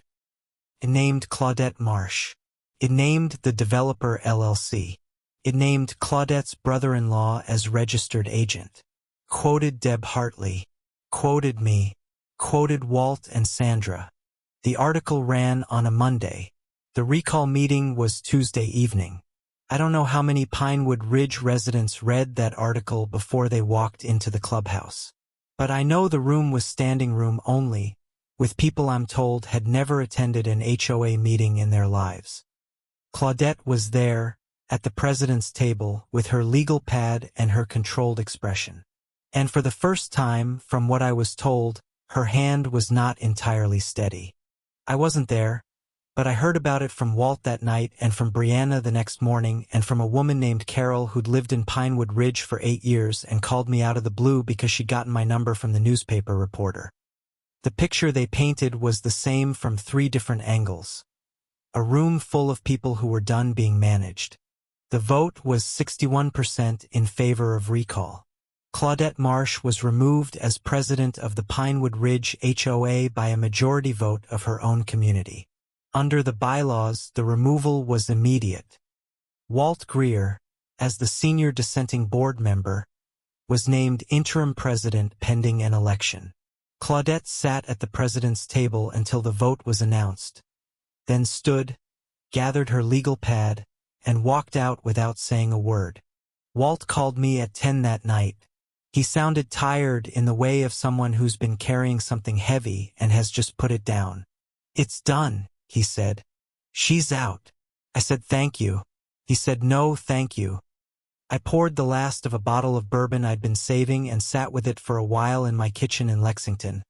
And I thought about 11 years of quiet weekends and a cabin in the pines and how close I'd come to losing all of it. The next morning, I drove up to the cabin. I got there at 7:30, before the sun was fully over the ridge. I made coffee on the propane stove and took it outside and walked the trail to the overlook. The trail Claudette had claimed was a commercial enterprise. The frost was still on the grass. The view was exactly what it had always been. I stood there for a long time.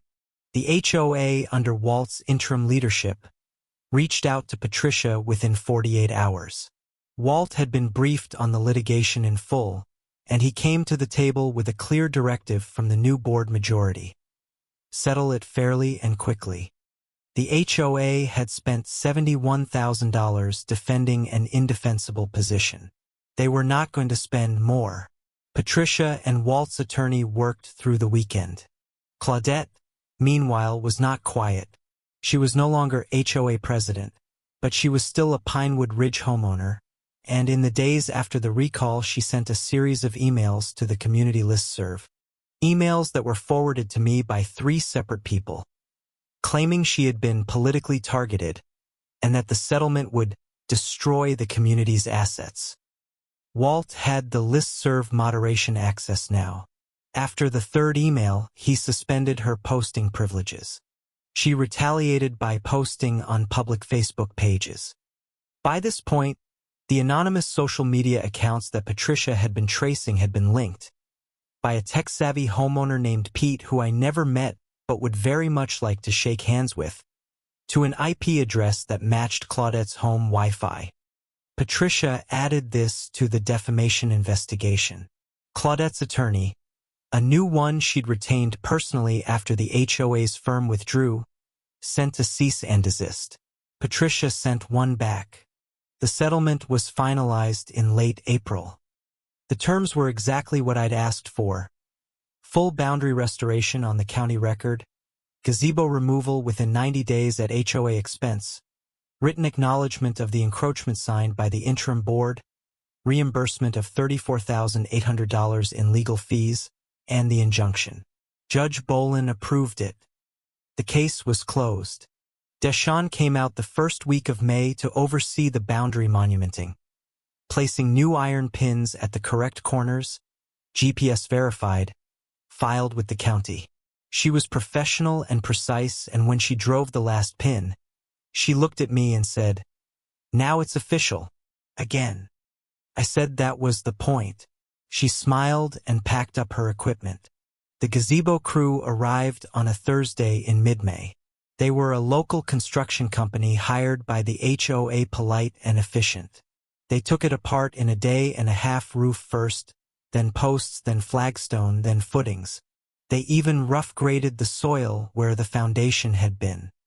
When they left, there was just an open patch of earth about 18 by 20 feet, surrounded by trees. My trees. My land.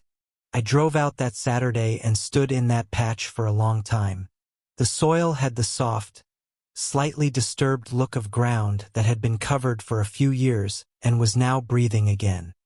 I thought about planting something there, maybe a few native serviceberry trees that would fruit in late spring. I thought about Elias Pruitt farming this land before me and whoever would hold it after me. The continuity of it settled something I hadn't realized was unsettled. The county attorney, Marcus Drake, opened a formal investigation in June. It covered the period from 2019 to the present and focused on the alleged pattern of coordinated pressure sales along the Ridgeline corridor. Deb Hartley gave a formal statement. 3 of the 4 additional sellers the newspaper had identified agreed to cooperate. The developer LLC's records were subpoenaed. Claudette was notified that she was a subject of the investigation. I gave my own statement to Marcus Drake's office on a Monday afternoon in late June. Patricia present, every document organized, the same stack I'd been building for 18 months. Marcus's investigator, a woman named Cora, was methodical and careful. She asked good questions.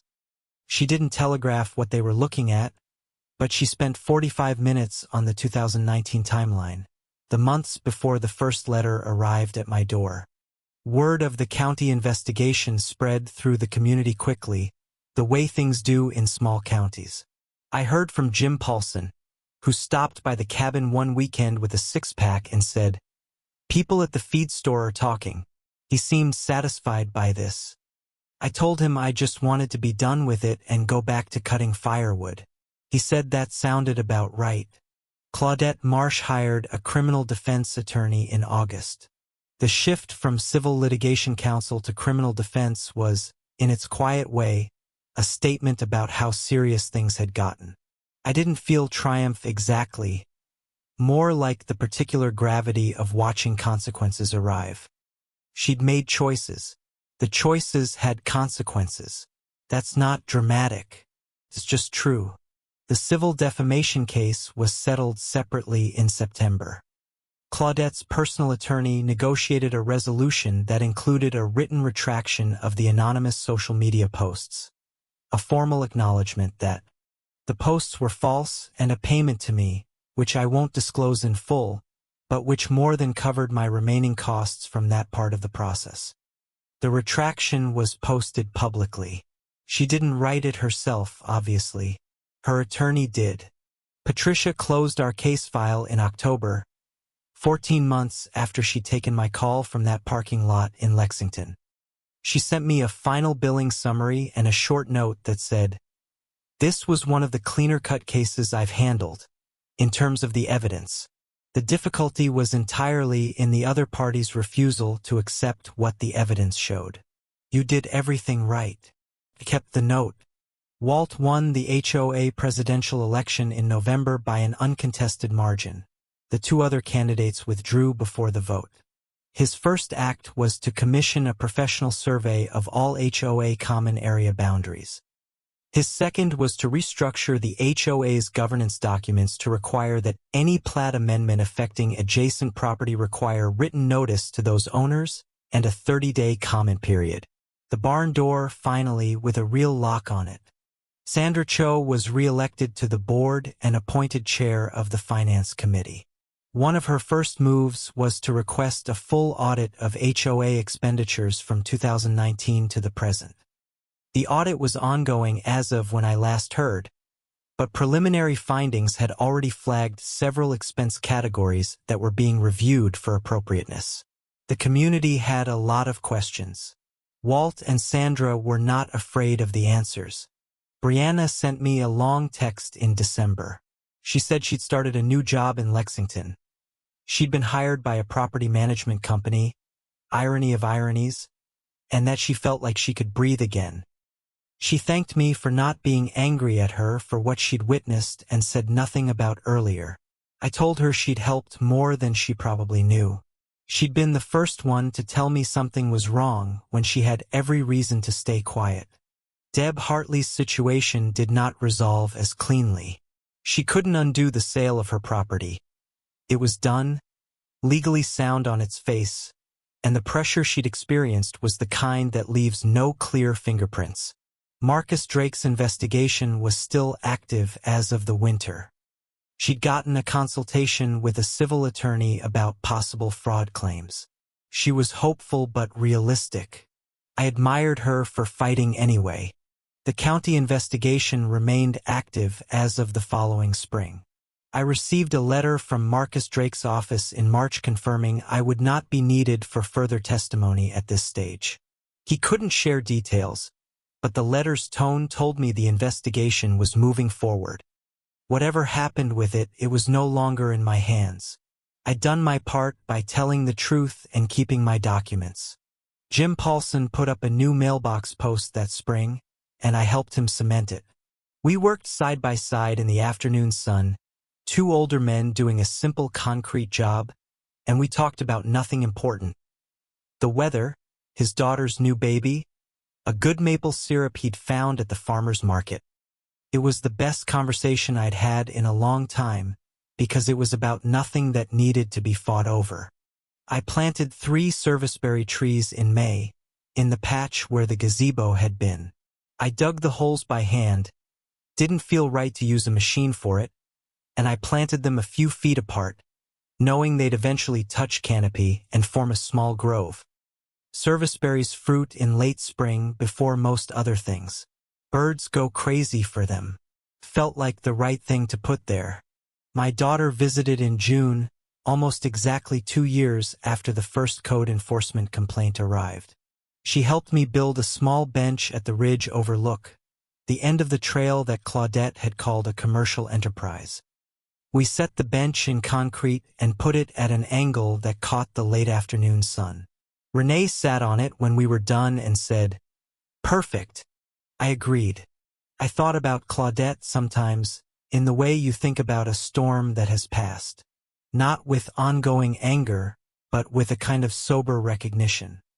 She had built something, a system of control, a position of authority, and she'd used it in ways that caused real harm to real people who had done nothing wrong.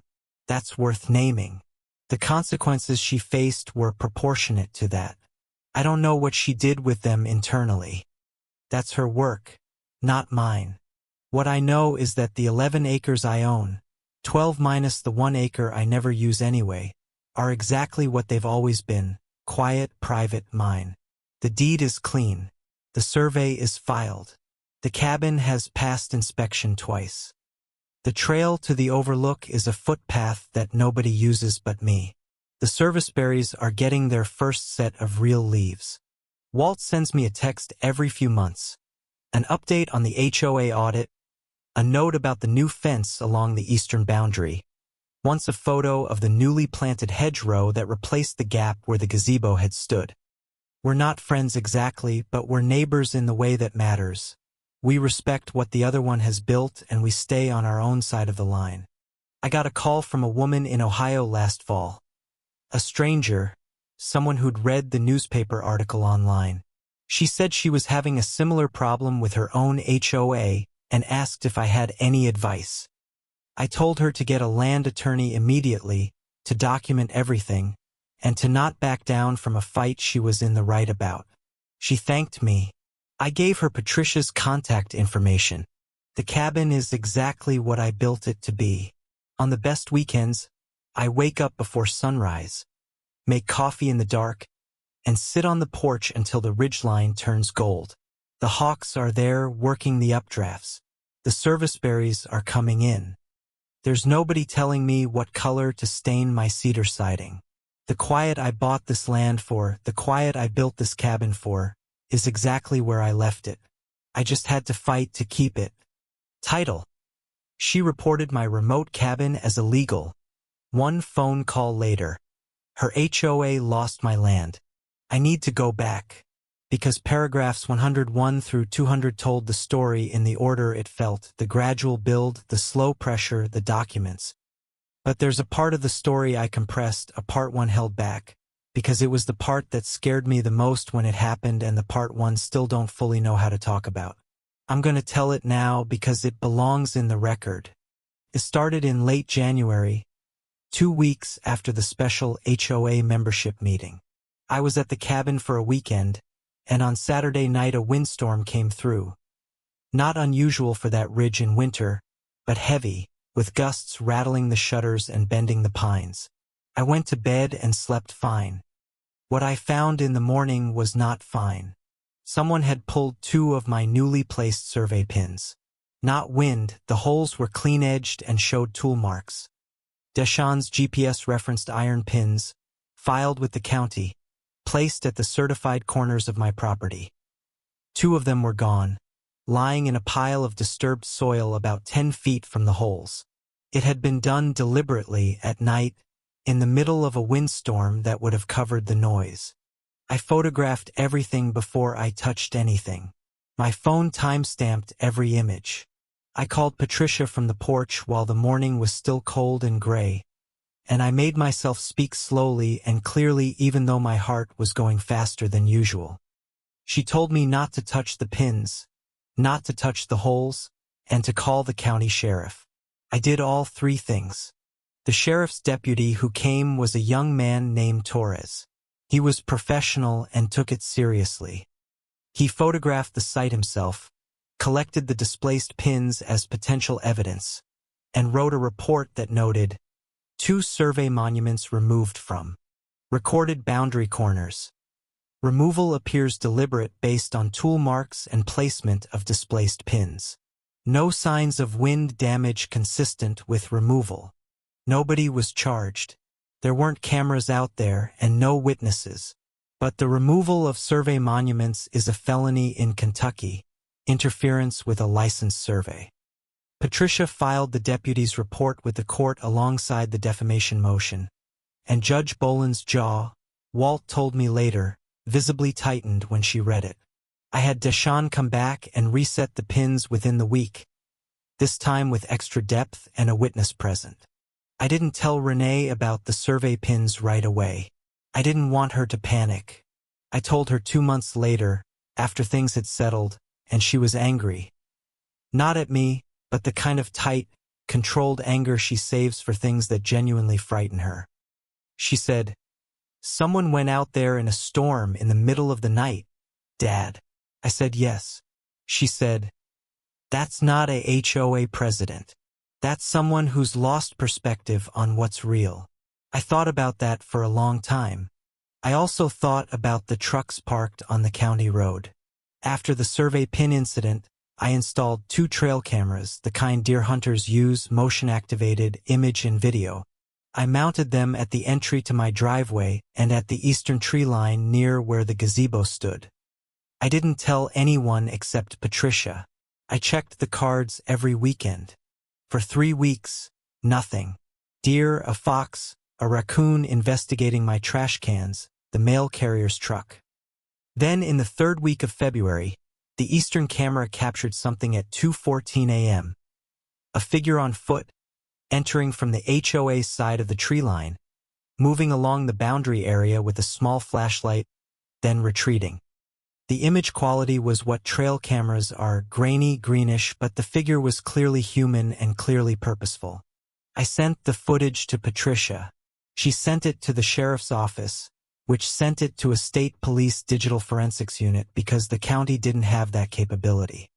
The analyst who reviewed it said the figure's height and gait were consistent with an adult female of approximately 5'6" to 5'8". Claudette was 5'7". That was not an arrest and it was not a conviction, but it was in the file. Patricia also sent the footage to Judge Bolin as part of the harassment motion. Claudette's then-attorney filed a response arguing the footage was inconclusive. Judge Bolin set the harassment hearing for March 15th. Meanwhile, Marcus Drake's office, the county attorney, was quietly notified that there had been potential interference with a licensed survey. That became part of his investigative record. I want to be honest. During those February weeks, I was genuinely uneasy in a way I hadn't been before. Not afraid exactly. This is my land and my cabin and I know every inch of it, but alert in a different way. I started keeping the trail cameras on a daily check cycle. I kept the deputy's card on my kitchen counter. I told Jim Paulson to call me if he saw anything unusual on his end of Ridgeline Road. He said he would. Jim called me on a Saturday in early March. He'd seen a woman he didn't recognize walking along the county road near my driveway gate, stopping, taking photos with her phone, and then driving away in a sedan that he got a partial plate on. The plate came back, through a contact of Patricia's, to a car rented from an Enterprise location in Lexington. Rented 2 days after the HOA's attorneys withdrew. Rented in Claudette's name. I sat with that information for a while. She was there. After the recall, after the legal team withdrew, after the insurance letter, after the article in the paper, she had driven 2 hours from Pinewood Ridge to stand outside my gate and take photographs. I didn't know what she was planning. But I understood then, on a different level, that I was dealing with someone who had not processed that the fight was over. Patricia filed an emergency motion requesting a temporary restraining order, TRO, preventing Claudette from approaching within 500 feet of my property. She attached the car rental record, Jim's statement, the trail camera footage, and the deputy's report about the survey pins. The motion was heard 3 days later. Judge Bolin granted the TRO the same day, effective immediately, with a full hearing scheduled for 2 weeks out. I was served a copy of the TRO order at my home in Lexington. Patricia couriered it to me with a post-it note that said simply, "She's restrained. Keep your cameras on." I did. For 2 weeks, the cameras showed nothing unusual. Deer, the fox, the mail carrier. Whatever Claudette was doing, she was doing it somewhere I wasn't watching. The full TRO hearing was on March 20th, 5 days after Judge Bolin's harassment hearing. I attended both. I hadn't been in the courtroom before. Everything up to that point had been handled through filings and attorney communications, and I found it both more and less dramatic than I'd expected. Less. The procedure was slow and orderly. More. Looking across the courtroom at Claudette, seeing her without the blazer and the legal pad and the community meeting performance, seeing just a person who was running out of moves, was more affecting than I'd prepared for. At the harassment hearing, Judge Bolin addressed the 3 code enforcement complaints, the complaint against Deshawn, the social media posts, and the survey pin removal. She did not reach a definitive finding on who had removed the pins. She couldn't on that record. But she granted Patricia's motion and added language to the existing order noting, "A pattern of conduct that this court finds constitutes bad faith litigation harassment." That language would matter later. The TRO hearing extended the restraining order to 12 months. Claudette's personal attorney argued that the car rental and the photos were not threatening. Judge Bolin said she was less concerned about threat than about pattern. The pattern, she noted, was consistent and documented. The restraining order stood. Claudette's expression in the courtroom when the ruling came down was one I will not describe in detail. It is enough to say that I saw it. After the hearings, I drove back up to the cabin alone. I got there at dusk. I made a fire in the wood stove and sat in the chair by the window and watched the last light drain off the ridgeline. I didn't feel triumphant. I felt something quieter, like a chapter had closed, not with a slam but with a click. I was tired in the way of people who've been paying attention to something for too long and can finally put it down for a moment. April brought a development I should have expected but didn't. Claudette filed a pro-se lawsuit against me. Without an attorney, her latest had formally withdrawn after the TRO hearing. She filed a 17-page handwritten complaint in circuit court alleging that I had engaged in a coordinated campaign of harassment, defamation, and malicious interference with the HOA's lawful governance. She named me, Patricia, Walt Greer, Sandra Cho, Brianna, and the newspaper reporter. Patricia called me about the filing with the specific tone she uses when something is professionally infuriating. The complaint was, she said, not adequately grounded in law. It cited cases incorrectly, stated legal standards inaccurately, and contained allegations that were directly contradicted by the existing court record. She filed a motion to dismiss with sanctions, attaching every relevant prior ruling. The judge on this new case, a different one from Judge Bolin, set a hearing date. I want to be honest again. For a moment, when I heard about the pro-se lawsuit, I felt something very close to despair. Not fear of the lawsuit itself. It was meritless and Patricia knew how to handle it. But despair of a more existential kind. The sense that this would never actually end, that there was no outcome that would make Claudette accept that it was over, and that I would spend the rest of my life in various stages of litigation with a woman who had decided I was her enemy. That feeling lasted about a day.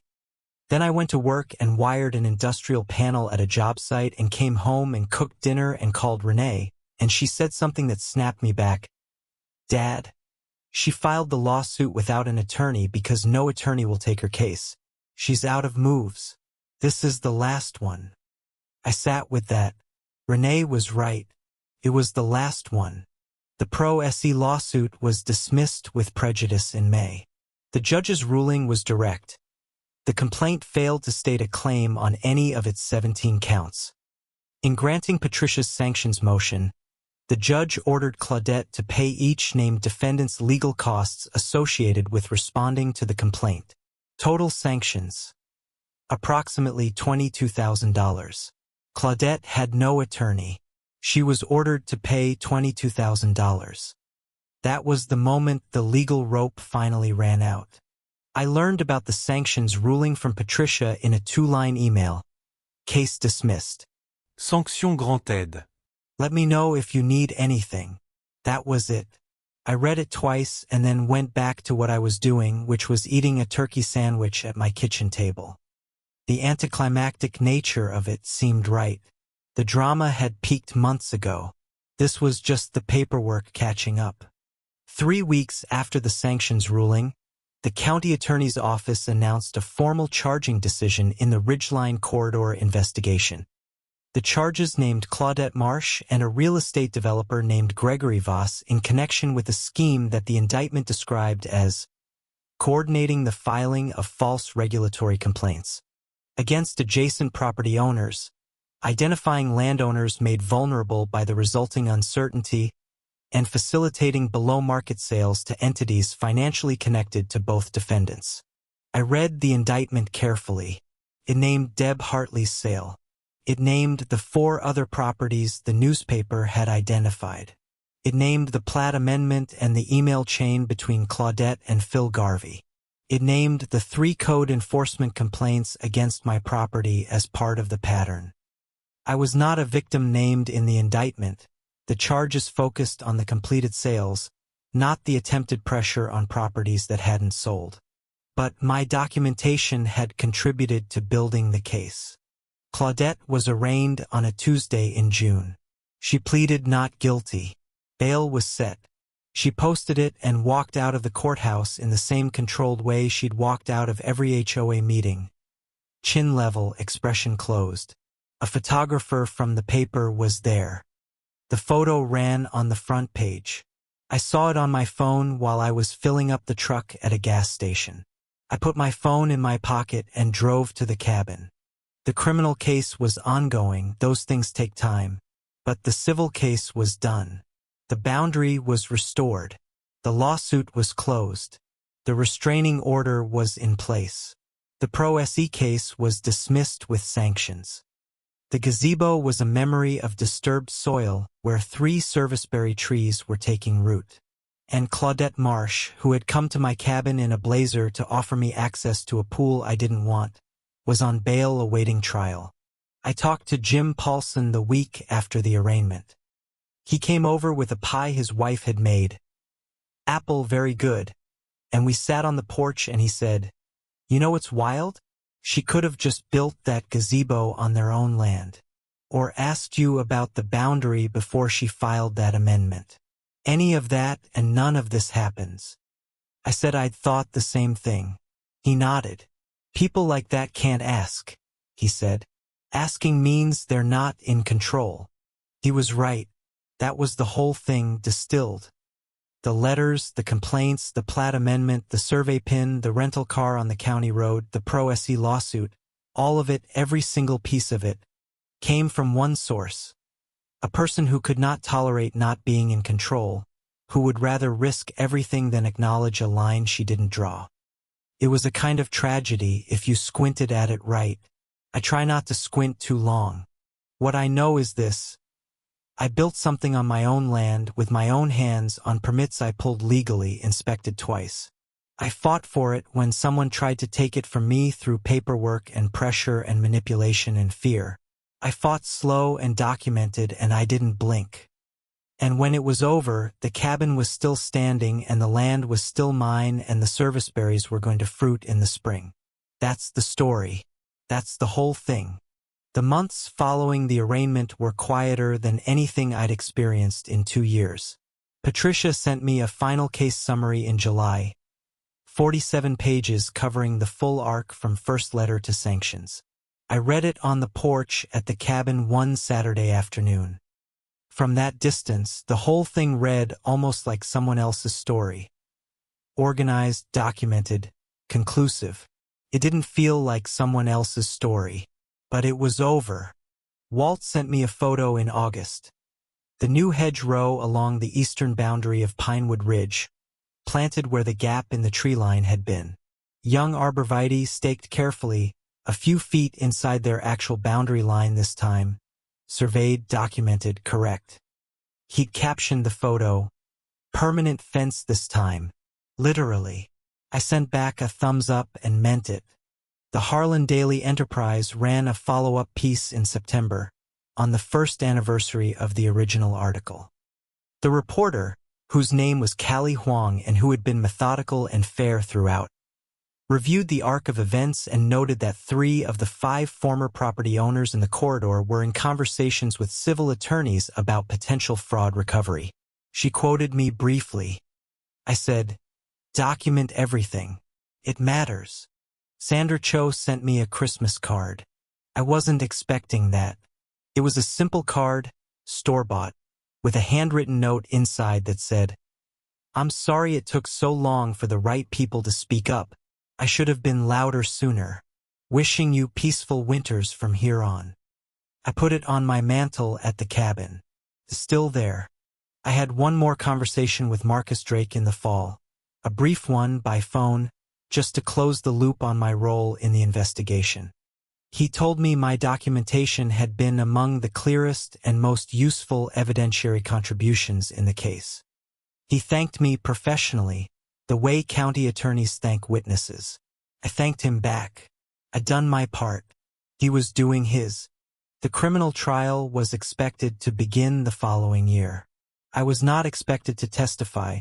The core charges related to the completed land sales, and my documentation had already been entered into the evidentiary record through other channels. That was fine with me. I'd already testified to every relevant fact, in depositions and affidavits and court filings. The record was complete. The courts would do the rest. I spent Christmas at Renee's house in Knoxville that year, the first Christmas since everything had started that I went without a legal deadline or a document request or a hearing date on the calendar. We cooked a ham and played cards, and Renee's daughter, my granddaughter, 7 years old and entirely unimpressed by anything that doesn't involve horses, showed me a drawing she'd made of Grandpa's cabin in the woods. I put it in my jacket pocket and drove home with it there.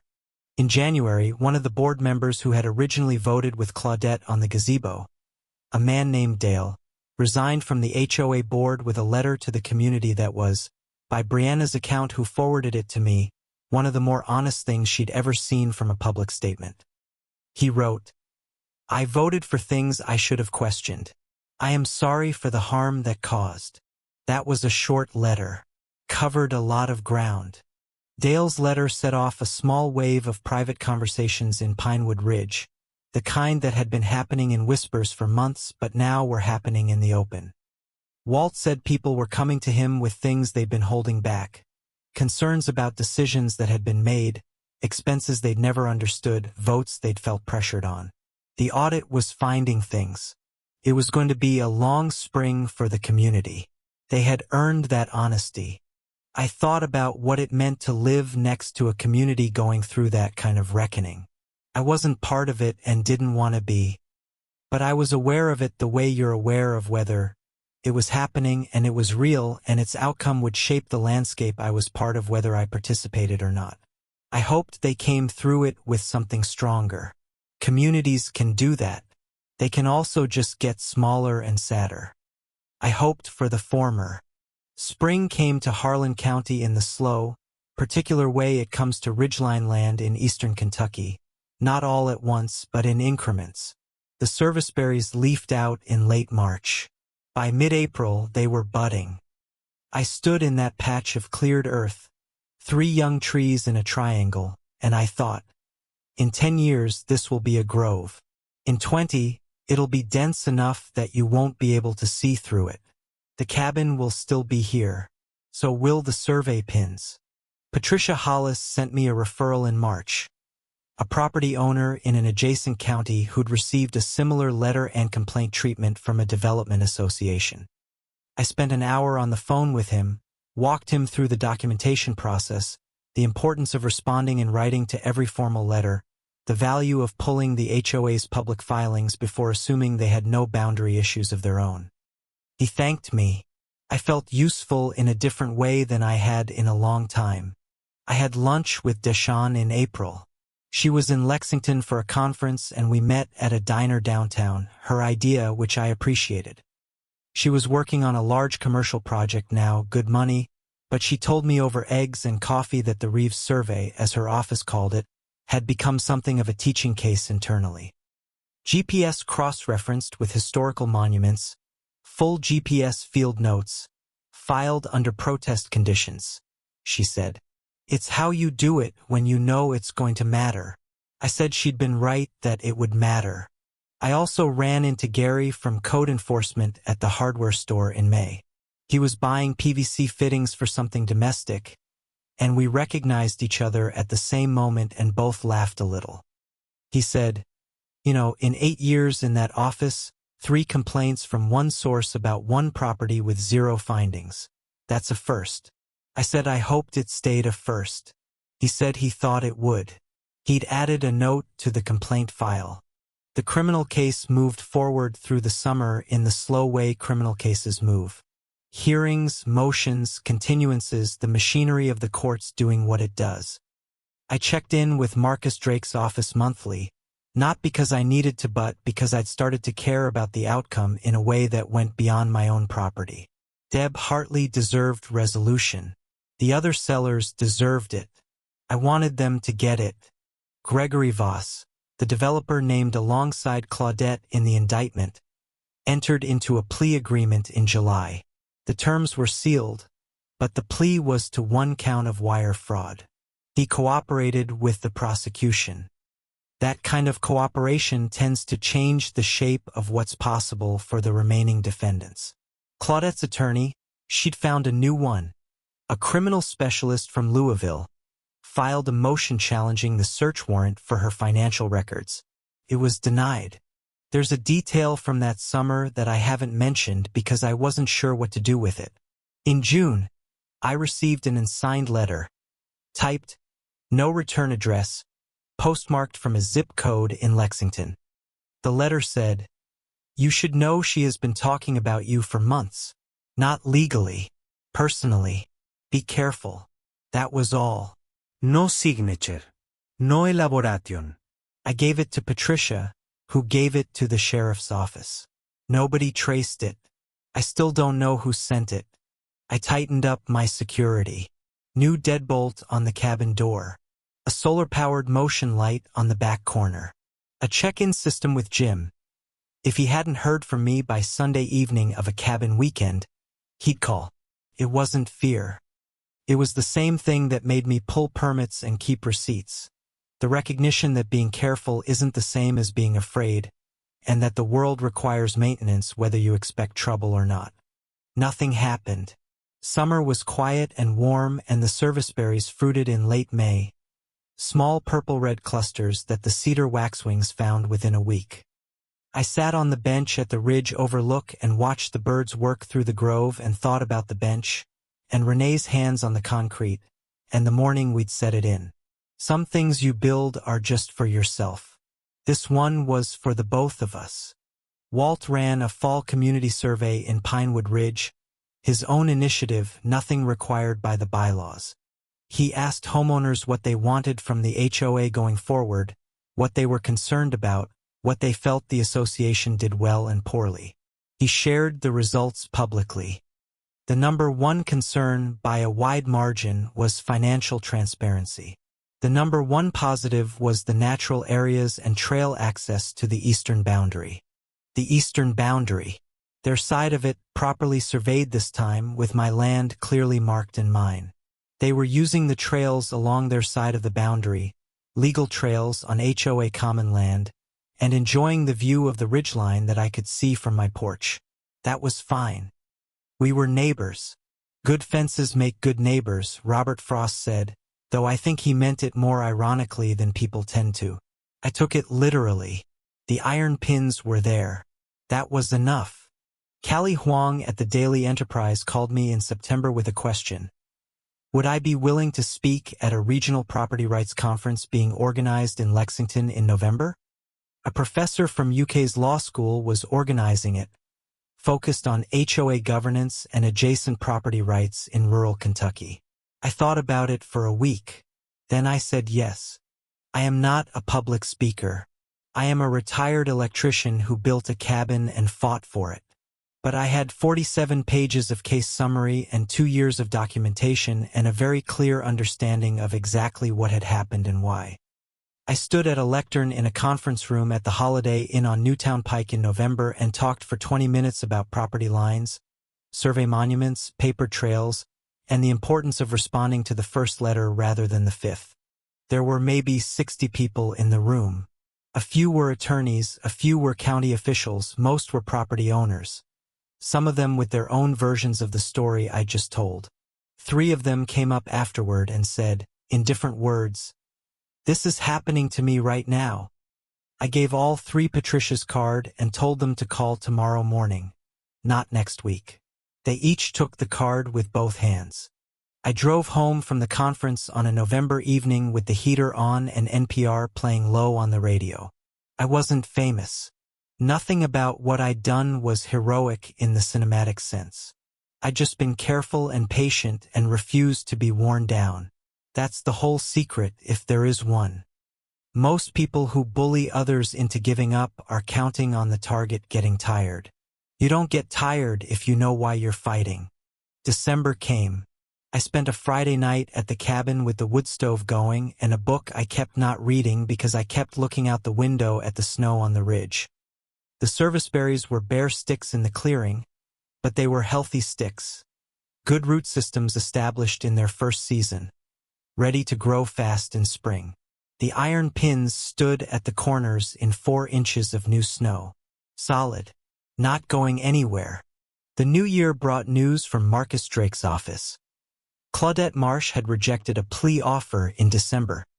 The offer, which Marcus could now characterize generally since it had been made and rejected, had included a guilty plea to 1 felony count, restitution to the identified victims, and a period of supervised release. She had rejected it. The case was going to trial. I was not surprised. I thought about that rejected plea for a while. It would have been the smart thing from every angle a reasonable person could see. Her attorney presumably told her that, and she said no, because accepting a plea meant accepting that she'd done what the evidence said she'd done. And Claudette Marsh, in every document and recording and transcript I'd ever encountered, was constitutionally unable to accept that. It was going to cost her the last thing it could cost her. The trial was set for March. I was listed as a potential witness for the prosecution, which meant I couldn't discuss the case publicly once the trial began. That was fine. I said what I needed to say. I had documents to present if called. I trusted the process not blindly but based on evidence. The evidence was what it was. It didn't change depending on how Claudette narrated it.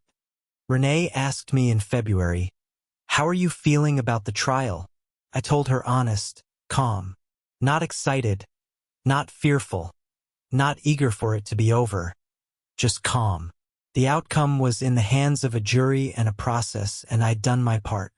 Whatever came next would come. She said, "You know, most people would have settled." I said most people hadn't built that cabin with their own hands over 2 summers and felt what it cost to make something from nothing. Patricia called me the week before trial to go over what I'd need to do if called. She'd been retained as a consulting expert by the prosecution, given her deep knowledge of the civil case, and she walked me through the likely questions and my answers. My answers were what they'd always been. Here is what I have, here is what it shows, here is the date I found it. She told me I'd be a good witness. I said I'd just be telling the truth, same as always. I drove to the cabin the weekend before the trial started. I needed to be there in that space before whatever the next few weeks were going to be. I walked the boundary in the early morning, all 4 sides, all 12 acres, and stopped at each iron pin. They were cold to the touch, standing in mud now that the snow had started melting.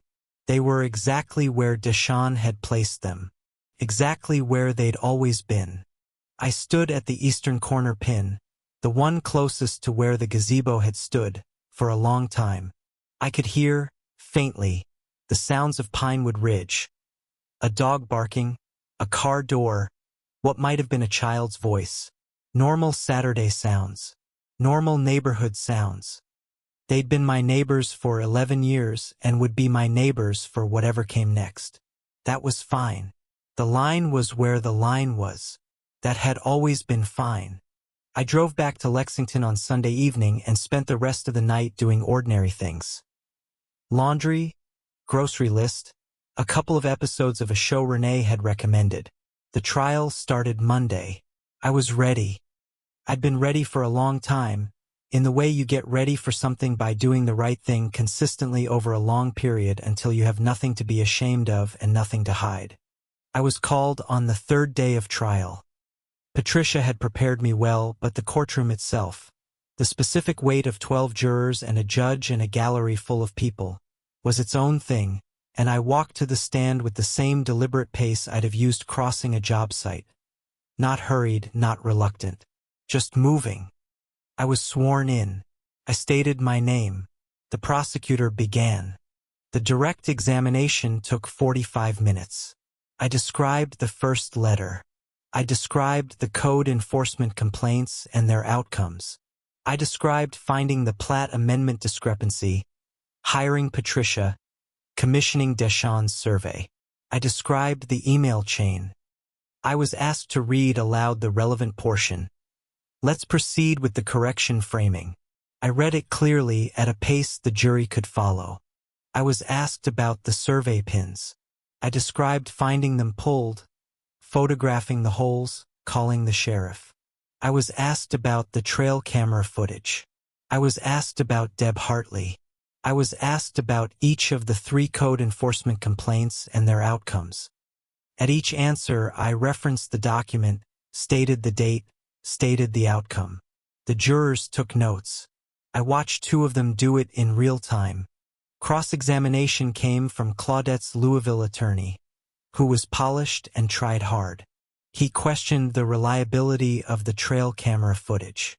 He suggested the survey pin removal could have been done by anyone. He suggested my lawsuit was itself a form of pressure on the HOA. I answered each question with the same thing. What the document said, what the date was, what the outcome was. I did not get emotional. I did not get defensive. I simply answered.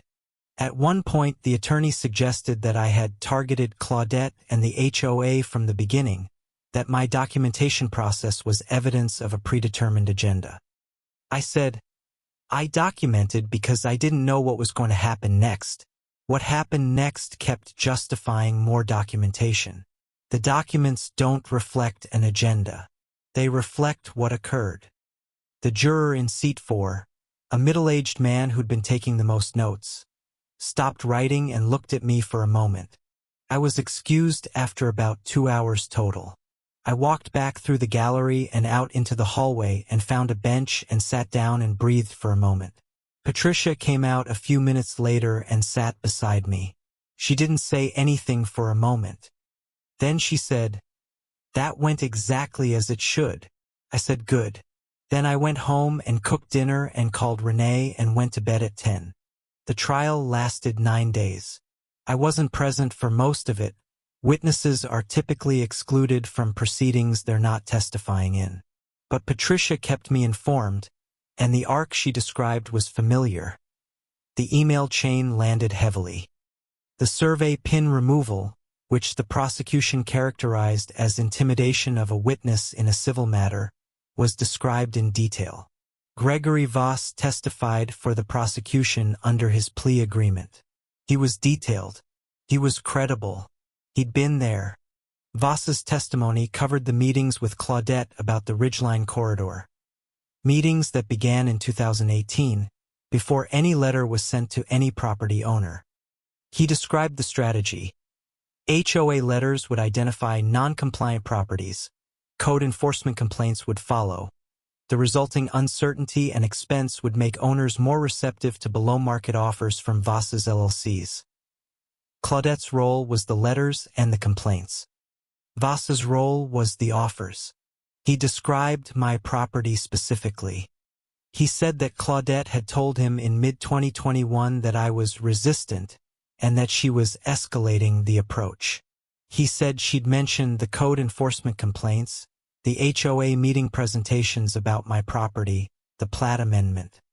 He said she described the plan to build the gazebo on the contested land as a way to establish a presence that could complicate the ownership picture. Those were her words, per his testimony. Complicate the ownership picture. I heard that phrase when Patricia relayed it to me and sat with it for a while. That's what all of it had been from the very beginning. a deliberate effort to complicate the ownership picture of my land so that when the right offer came along, I'd be too exhausted and confused and legally tangled to fight it. It almost worked. If I hadn't pulled those HOA plat filings from the county recorder's office on a Saturday afternoon, it might have. The defense made competent arguments. They challenged Vasa's credibility as a cooperating witness. They argued the HOA's conduct was motivated by genuine community concerns rather than financial coordination. They presented Claudette's years of community service and her documented contributions to Pinewood Ridge. They were doing their job. But the email chain under any framing said what it said. Let's proceed with the correction framing. Doesn't have a charitable reading. The jury deliberated for 2.5 days. Patricia called me on a Thursday afternoon. They have a verdict. I drove downtown. I found a seat in the gallery. The courtroom filled. Claudette sat at the defense table in a gray blazer, very still. Her attorney put a hand on her arm briefly. She didn't move. The jury filed in. The forewoman stood, and I watched Claudette Marsh's face as the verdict was read. Guilty on 3 of 5 counts. Wire fraud. Filing false regulatory complaints with intent to defraud. Conspiracy to commit mail fraud. She didn't react visibly. That was the most Claudette thing she could have done. To hear guilty on 3 counts and not flinch. The control or the performance of it held to the last possible moment. Her attorney asked for a brief recess. The judge granted it. As the courtroom stirred, I watched her finally take a breath. A slow one, through her nose, with her eyes closed for exactly 2 seconds. Then they opened again and she was composed again. I don't know what was in those 2 seconds. I don't need to know. Sentencing was scheduled for 8 weeks out. I wasn't required to submit a victim impact statement. As I said, I wasn't among the named victims in the criminal case, though my situation had contributed to the prosecution. But 3 of the 5 sellers submitted statements. Deb Hartley's was, by accounts I heard from people in the gallery, precise and devastating. She'd been holding it for years, and she wrote it like someone who finally had a place to put it. I went back to the cabin the weekend after the verdict. I didn't go for any particular reason, no inspection, no tree planting, no maintenance task. I just went because it was my place and I wanted to be there. I made coffee and sat on the porch in the April cool and watched the serviceberries do what serviceberries do in April, which is unfurl slowly and without drama into something entirely new. I sat there for 2 hours. It was enough. Sentencing came in late May. I drove to the courthouse on a Tuesday morning, found a seat, and watched the process. Claudette was sentenced to 30 months in federal prison, 5 years of supervised release, and restitution of $218,000 to the identified victims. Money to be split among the 5 sellers whose properties had been part of the scheme. Her attorney had argued for home confinement. The judge declined. The restitution amount was the part that hit hardest in the gallery, I'm told. People doing the math on what their neighbors' homes had cost them. Deb Hartley had sold at $47,000 below a comparable property's value in the same year. She was going to get most of it back. Not all of it. Most of it. After 3 years of wondering if she'd done something wrong by trusting the wrong people, she was going to get most of it back. After sentencing, I stood in the courthouse parking lot for a few minutes. Patricia shook my hand. Marcus Drake nodded at me across the lot with the particular nod of someone who's finished a long project. I got in my truck. I drove to the gas station on the way out of town and filled up the tank and got a coffee in a paper cup from the machine inside. I drank it while I drove the long road back toward Lexington. Not the highway, the county road, past Ridgeline Road. I slowed as I passed my driveway gate. The gate was exactly what it had always been. Chain link, locked, posted private.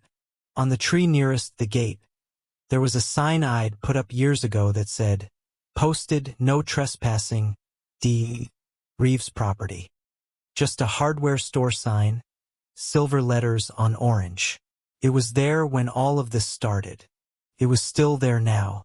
Nothing about the sign had changed. Everything else had. I kept driving. I had a full tank and a Tuesday afternoon and nowhere to be until morning. I drove the back roads through 3 counties and thought about my wife, who had never seen the cabin finished. She passed the winter before I completed the interior. I thought about how much she would have liked the ridge view. I thought about Renee's granddaughter and her drawing of Grandpa's cabin in the woods. I thought about Elias Pruitt's farm 50 years before any of this was a development. Some land holds a long time. When I got back to Lexington, there was a voicemail from Jim Paulson. Just calling to say congratulations, I think. Or maybe just glad it's over.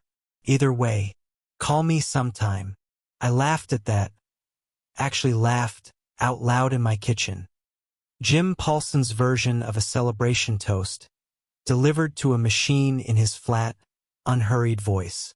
I called him back. He picked up on the second ring.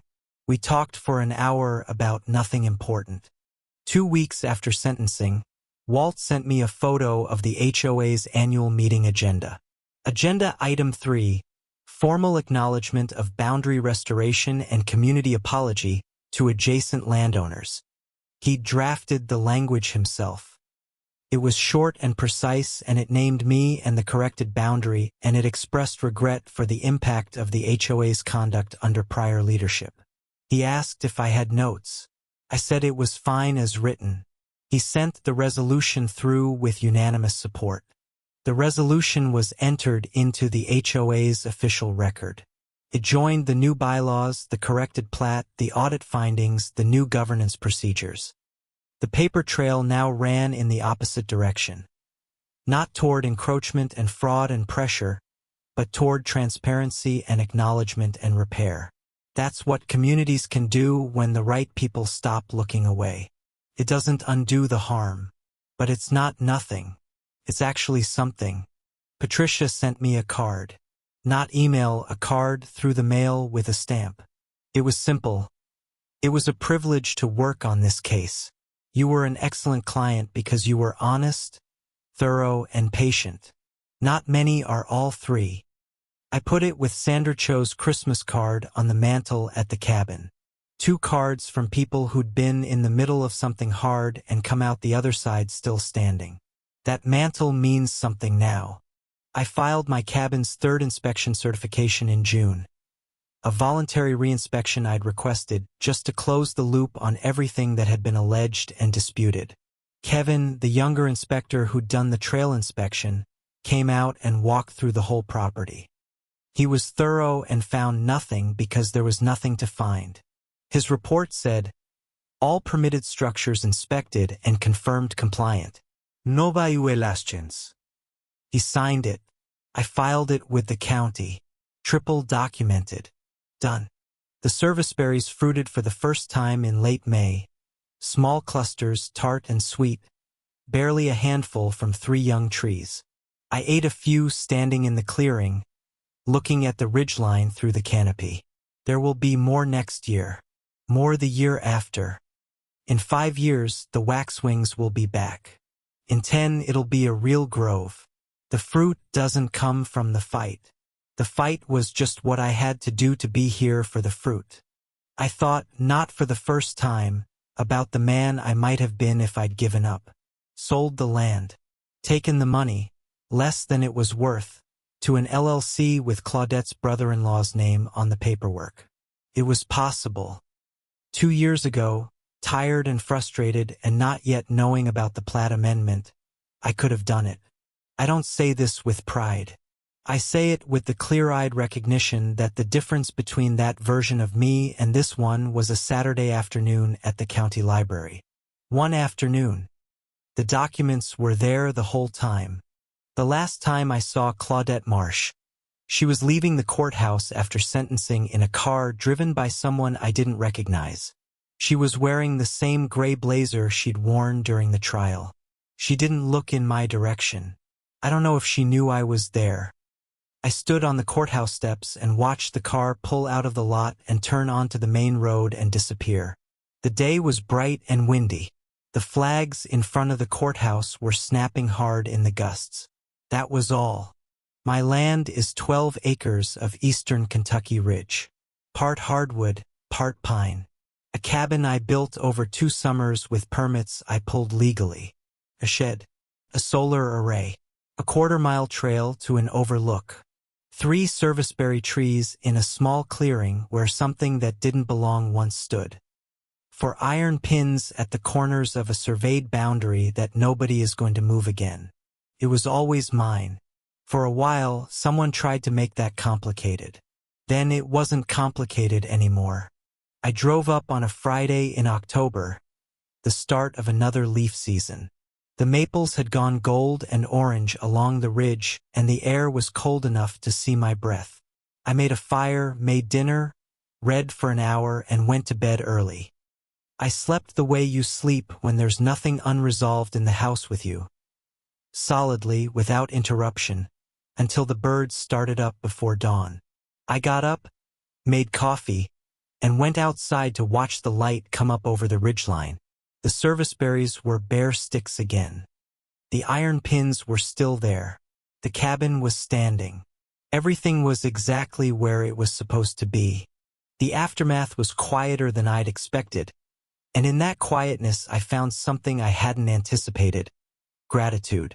Not for the fight. I'd have traded every document in that 47-page file to have never needed them. But for what the fight had clarified. What the land meant to me, what I was willing to do to keep it, and who'd stood beside me while I did. Patricia, Walt, Sandra, Brianna, Jim, Deshawn, even Callie Huang, getting the facts right when she could have gotten them wrong. I keep the deed in the fireproof box in the corner of the bedroom. The box also holds my survey documents, the inspection certificates, and a folded piece of paper that is Deshawn's final GPS field report, the one that confirmed every corner, every pin, every line. I don't open the box often, but I know it's there. That knowledge has a weight to it. Not the weight of burden, but the weight of ground underfoot. The solid kind. The kind that holds. The cabin is standing. The land is mine. The record is clear. And somewhere in a serviceberry grove on the eastern edge of 12 acres in Harlan County, Kentucky, the cedar waxwings are going to come back in the spring, the same as they always have, before any of this happened and after all of it was done. The land was here before Claudette Marsh. It will be here long after. So will I, for as long as I have weekends and firewood and a ridge view worth walking to. The END.